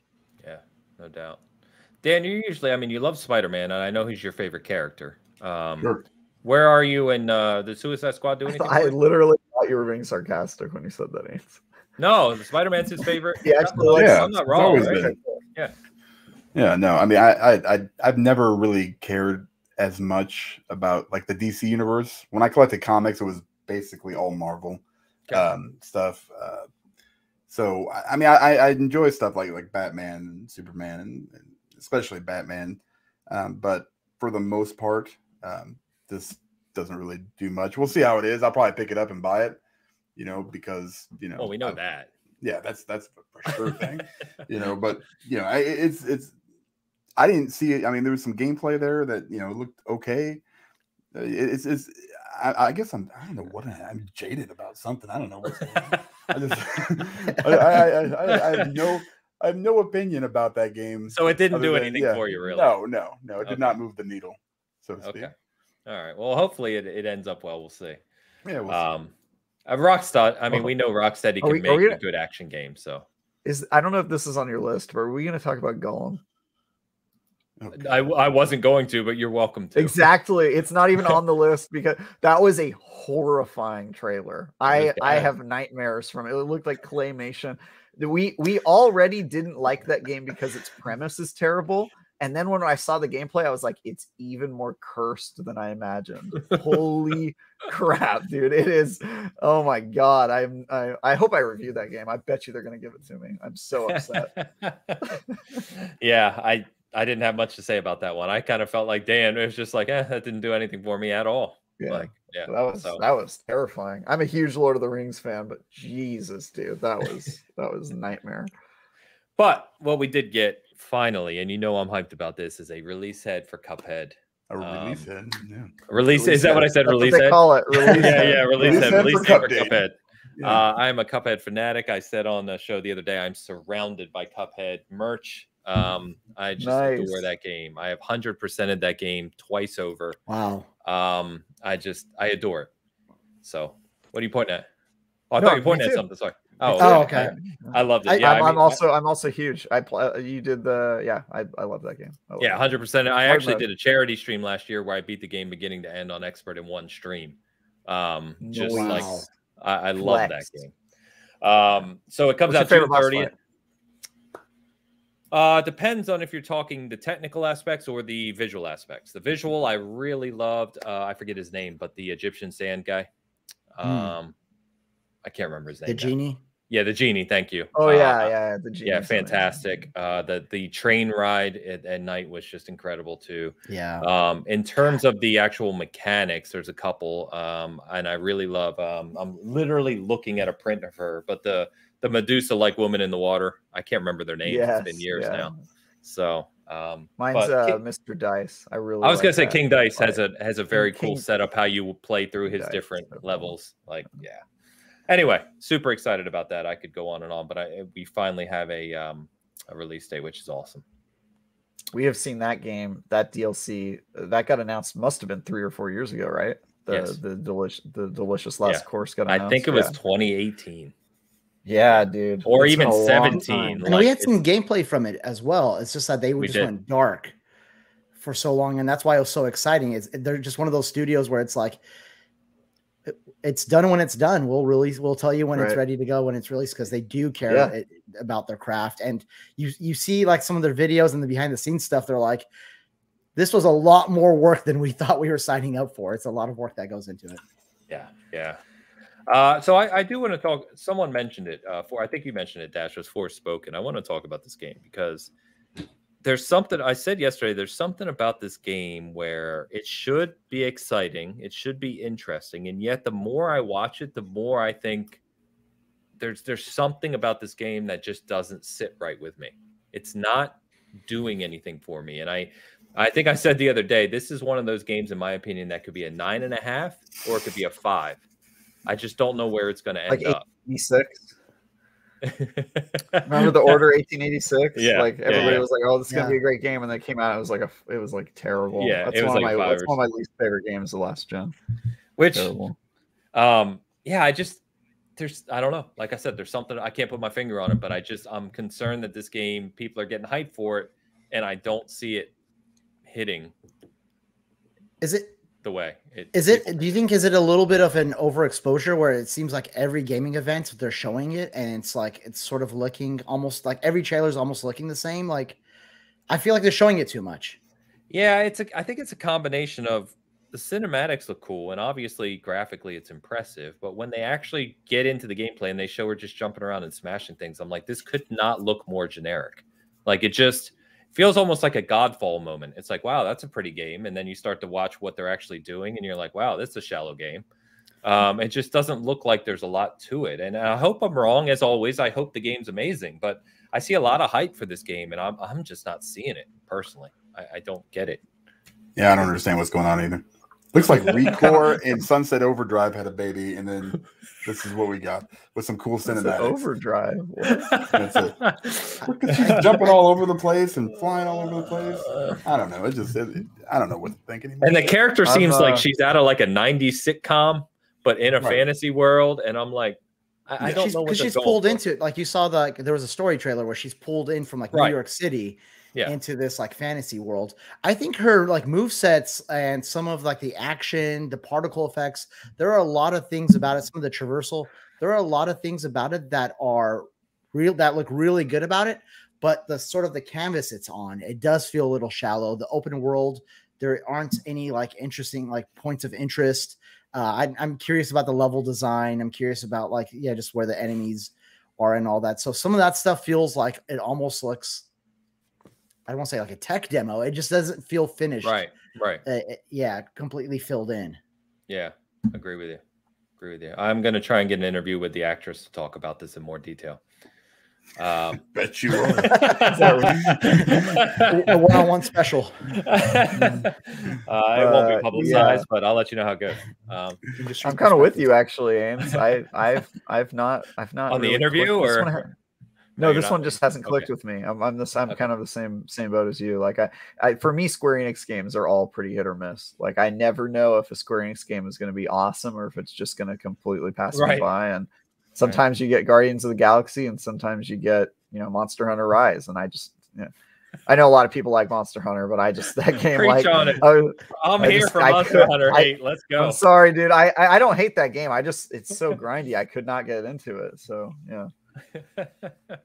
Yeah, well, okay, we'll see. I mean, we did get a date for it, right? It's launching, do I have it here? May 24th for PlayStation 5 and PC. So I think it's one of the it's one of those games slotting in just in the early summer. So we'll see how it turns out. I like I said, I hope it's great, but it hasn't done much for me yet. Couple others I'll just touch on quick. We did finally get a release date and reveal of Crossfire X. You remember that game? Nope. Oh my god! Finally. Yeah. I'm very excited that's about that one. Remedy developed campaign, right? That's coming. So it's the campaign or the multiplayer? Because I thought there was two. Okay. Yeah, it's coming February 10th. Another February game, and I said of all the dates that a game like Crossfire X could have picked, February was the wrong one. But anyway, it's coming. So I actually feel the opposite. I feel like that's a really good time to do it because all the other games coming out are nothing like it. What game is it coming out with that you think it would compete with? Just other games in general, because I don't know if it's going to be any good. There are lots of games, but the people that are going to be playing Crossfire X, I don't know. I don't know. I don't know if there's Sorry, go ahead. I don't know if there's a lot of audience overlap, is what I was saying. I don't think so. You're right. I don't think there is. But I was going to say, remember, this is not Game Pass. The campaign is paid. So I don't know how much. I don't know if it's like a $40 campaign or if it's a full $60 release. I'm not sure, but I thought it looked decent. It looked kind of like someone said it looked like Call of Duty set pieces, the game. Like it's just like, that type of campaign. But I hope being Remedy, it has a little more nuance to it. So we'll see. You can bet it will. You can bet it will. I could already tell from the trailer, like something else was going on there. I'm actually interested in this one. I'm going to play it. Okay, cool. God, man, there's a few more I could talk about. I know we're going on a bit here. Evil West actually opened it was on the preview show, but it just looked like a wild good time. You know what I mean? It just looked kind of crazy. So that was a cool one that jumped out to me. Saints Row as well looked great. I think people were freaked out about serious? the initial. Yeah, I thought it did. Oh, okay. I thought you were being sarcastic. No, I think people have been treating that pretty unfairly because of the initial reveal did look with some people. But you look at the gameplay; it looked so much like Saints Row to me, just like very silly and over the top, doing crazy stuff. So I kind of agree with you. I didn't think it looked like anything award-winning, right? But what I did say is, as you expect out of Saints Row, you just hope it's just a ridiculous time, right? Just like a sandbox to mess around in. And it did seem to have those elements. Yeah. So the only other one I'll call out, and there's plenty more, like I said, but that was a surprise, is Steel Rising. That's the new game from Spiders, who made, and I'm blanking again. What's the RPG Spiders made a couple of years ago that was pretty highly praised for being a small dev? Was it Freefall? What type of game was it? No. Greedfall? No? Greedfall. Thank you, Dan. It was. Greedfall. That's right. Greedfall. Yeah. Yeah. So, you know, a small developer, but the game was pretty highly praised. People seem to pretty much enjoy that. And this is the new game from them that's coming for This is PS5. the Focus Home. Might be published by publishing? Focus Home. Yeah, it might be. I don't remember, honestly. But it's coming in June to new gen and PC. And the trailer for it was actually quite good. So I'm intrigued by it. Yeah. I that also, yeah, that did look good. Thank you, Jeremy. Appreciate you. Jeremy said Greedfall too. Let me get the super chat from Pompa, Dan. Yeah. Thank you, Pompa. $10 super chat. Awesome show, guys. Great to see Dash and Bitcast. He's only congratulating one of us. Yeah. Just one of us. Probably We'll just fight Dash. for it later. The rest of us you can do without. Can't wait to hear what Dan and Dash think when they finish Halo. Don't forget to hit that like button. Thanks, Pompa.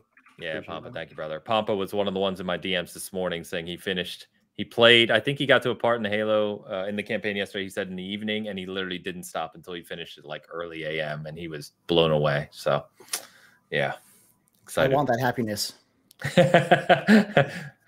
All right. Anything else on the Game Awards, guys? Any other game you want to call? Anything I forgot? Oh, sorry. Let me end with the Halo TV show, baby.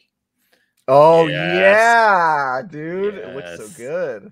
When When they teased it a couple days prior, and it was like, oh, this looks big budget. It looks like the sets look good, right? And then on this trailer, right at the end, we got to see Chief land on the ground with like the huge impact, you know, and they just pan up to him, and I'm like, I got like goosebumps. I was like, oh my god, let's go. And it supposedly takes. Sorry, I was just gonna say it takes place right around the time of CE, kind of the early era of Halo, when Covenant is basically attacking humanity, and this is where Chief apparently gets his image or renowned for you know, basically battling the Covenant. So should be amazing. I was just gonna say I thought the casting is really good. I like that they're trying to keep kind of the essence of the characters alive without like exactly matching what they look like in the video game. I really liked Dr. Halsey and some of the other characters they showed. Just I was like, yep, that's like it's close enough while also being different and doing its own thing. I really liked it. Yes. So. And someone said, I don't know if anyone can confirm this. I heard someone say that the show is not canon. Mo literally just said the same thing in chat. The show is apparently not canon. So they're kind of just making this show as a Halo series to kind of give people an overarching kind of image of Chief and what's going on with the Covenant. And that's fine by me. That's fine by me. Yeah. So, hey, take some pressure off of them for their already bloated universe. Yes, exactly.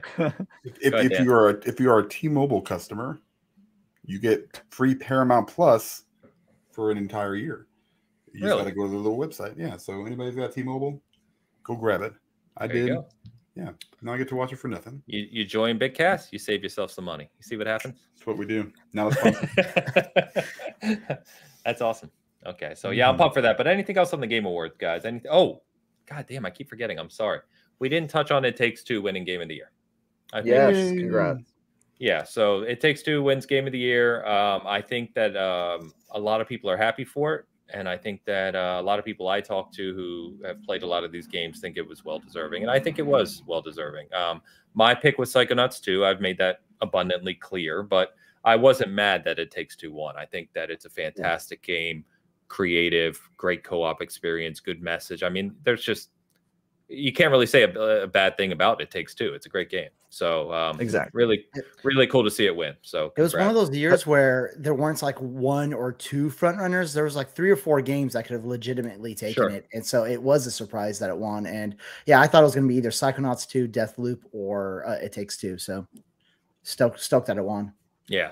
I think it's like one of those things where like no matter who you were vying for, you can't really be mad at It Takes Two winning. And I feel like by my standard, I always go by what game shook up the industry the most, and kind of the revitalization of couch co-op. I feel like is such a worthy thing to win Game of the Year in this year of all years where we're you know, the pandemic and all that stuff. It's really great to see what they did, because the couch co-op genre has almost been dead for so long, and it's great to see them trying to keep it alive. And I just I really like that they won this year.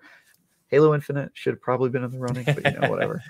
Yeah, good point. The good points though on the couch co-op. I will say that I am upset Psychonauts 2 didn't win a single award. I made that abundantly clear too. And crazy. That's crazy. And I think that right away after the Game Awards ended, like Psychonauts 2 was trending on Twitter. And funny enough, G4 came out yesterday, day before, and said Psychonauts 2 wins their Game of the Year award. Yep. And I think it's already won other awards as well. So, but it's just a shame. I wanted to see Tim Schafer get up there in his purple shiny suit and talk a little bit. So, I think they were deserving of at least an award or two. So that's art direction. When that it was either that or Deathloop's art direction is great, but that or the Artful Escape. I mean, were the two games that blew me away visually this year. Agree. Yeah, Tim Schafer will be accepting an award very soon. He's got a really bright future ahead of him with the budget he's got now and the team he has. He'll be winning game. We saw it, right? Psychonauts 2 is the result of having that additional budget. So and that's only halfway through as well. Exactly. Yeah. Exactly. Yeah. So it was a good time though. So I'm happy for It Takes Two and Joseph Fares. Really cool to see. So, all right. Talking about T-Mobile in the chat now, Dan. All right, guys. So I'll end with this since we've gone a little long here, but we were going to talk a little bit about 2022 games. So let me just ask this of each of you. As we know now, with all these reveals, and we know a lot of the games that are now coming in 2022, at this point in time, what is your most anticipated game for all of next year? Dash, I'll start with you. I'm going to be short, but I'm going to give two games. I'm going to give one game first. God of War Ragnarok, because I need, God of War 2018 was just, one of my favorite games of all time. And I need to see how that story ends. But Elden Ring, from a sitting down gameplay perspective, just pure gameplay, I think I'm going to have the most fun with that. So, those are my top two. Awesome. Dan? Yeah, I'd probably say the same thing, except not Elden Ring. God of War's up there. And probably Horizon right now, but there's so many. I mean, those are but that's kind of the game I'm playing right now. It's just a big open world-ish, story-driven stuff. So So if you had to choose between God of War and Horizon, I'd probably pick. I'd probably Horizon, just because I love Aloy, and isn't it Ashley Birch who does the voice? Yes, it's amazing. So, yep. Well, and Horizon was their first. God damn, Zero Dawn. I was trying to think of the title. That was their first foray into that universe, right? I personally feel that with Forbidden West, they're going to dive deeper into the character, dive deeper into the mechanics, right? I think we're going to get a damn right glorious game out of Forbidden West. But I think so. Travis, where you at? Yeah, none of the games mentioned so far are I think even make it close to the top of my list. Really? I'm sure there'll be good games, but God of War for sure not. For Horizon Forbidden West, I loved the first Horizon, but I just think at this point there's too many games that are going to be amazing coming out in 2022. Probably Elden Ring makes the list for me. That's probably a cliche answer. Starfield, I think people forget that game's coming out next year. That's probably going to be pretty high on my list. And then there's just lots of interesting games that are coming out next year. Hellblade 2 is also coming out next year. Is it? That was 2022. Is it 2023? They didn't give a date. Oh, okay. And the people I've talked to who kind of have some insight here said expect 2023. 2023. Okay, cool. Yeah. I thought we had some sort of anyway. That game is. But yeah, there's a lot of games coming out next year. But you still didn't give me a definitive answer. Probably, I'm gonna go with Starfield. I don't know. Elden Ring, it switches. I don't have one answer. Destiny, the Witch Queen is coming out next year. That's pretty high on my list. There's lots of them. So okay. All right. Wait, Ains, since my answer was cliche, I want to give two games to watch out for. No, okay. You picked Elden Ring as well, by the way, Travis. Two games I'm interested in that are smaller games. Somerville by Limbo, former Limbo creators. Play Dead. And I think this is their new company. I think they branched off. Oh, you're right. Yes. Somerville, and then Planet of Lana also looks really interesting as well. So two games that I'm kind of curious about. Planet of Lana. Why am I blanking? It's like that. By the way, Somerville is by Jump Ship. That's the studio. Yeah. Planet of Lana. Yeah, I'm blanking on it. It's sort of like, yeah, it's like sort of like a side-scrolling action adventure, really art-heavy direction, art style similar to, you know, like the Rhymes and Journeys and stuff like that. Really gorgeous game with like almost like tripod-like droids or robots that like are inhabiting the planet. So yeah, I'll shoot you the trailer for it. It was shown as in the pre-show, I think, at the Game Awards. Oh, see, I missed the pre-show, so that would be why. Yeah. Okay. All right, cool. Yeah, I'll check that out. For me, it's an obvious one. I've already said it many times over. It is Elden Ring. There's nothing that even comes close to my excitement there, because I think I've said this the other day that I think honestly, as I've played Elden Ring now, and you look at how cherished Dark Souls 3 continues to be 5 years later, and will continue to be. Dark Souls 1.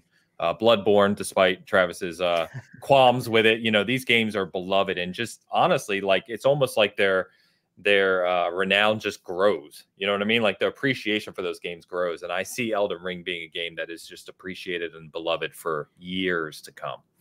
I can already see that in it. So yeah, I'm pumped for that game. Yep. But Redfall, no one mentioned Redfall. I'm very pumped for Redfall. Redfall's next year too. It's supposed to be in the summer. I think it'll get delayed, but we'll see. Yeah, I'm thinking maybe early fall, September, October, maybe. But I mean, and it's a vampire game. Why would you not release that in early October or something just before Halloween? But anyway, yeah, I think you know, Arcane is just I love that studio. I love Deathloop. I love Prey. I love all those games. So I think Redfall is going to be a blast. And remember, this is the game from the Arcane that did Prey and have been working on this game for 5 years. So should be awesome. All right, fellas, that was a hell of a show, man. We've been going for a while. Yeah. So, man, a lot of good conversation. As usual, we had a nice little debate, which we can't seem to stay away from one week to the next, but it's all in good fun, of course. Dash, man, it's been an absolute pleasure having you on. You know, always a good part of the community, and I'm thankful to have gotten to know you. I'm glad we could have you on, and please tell everyone where they can find you. Yeah, thank you so much, man. I don't know if I had said this at the top of the show. This is one of my favorite shows. Ton of respect for you guys. Ton of respect for what you guys stand for, and really one of the top quality shows weekly. Yeah, you can find me on Twitter at Dash Revolver. We have our NXS Cast that we drop every Friday morning.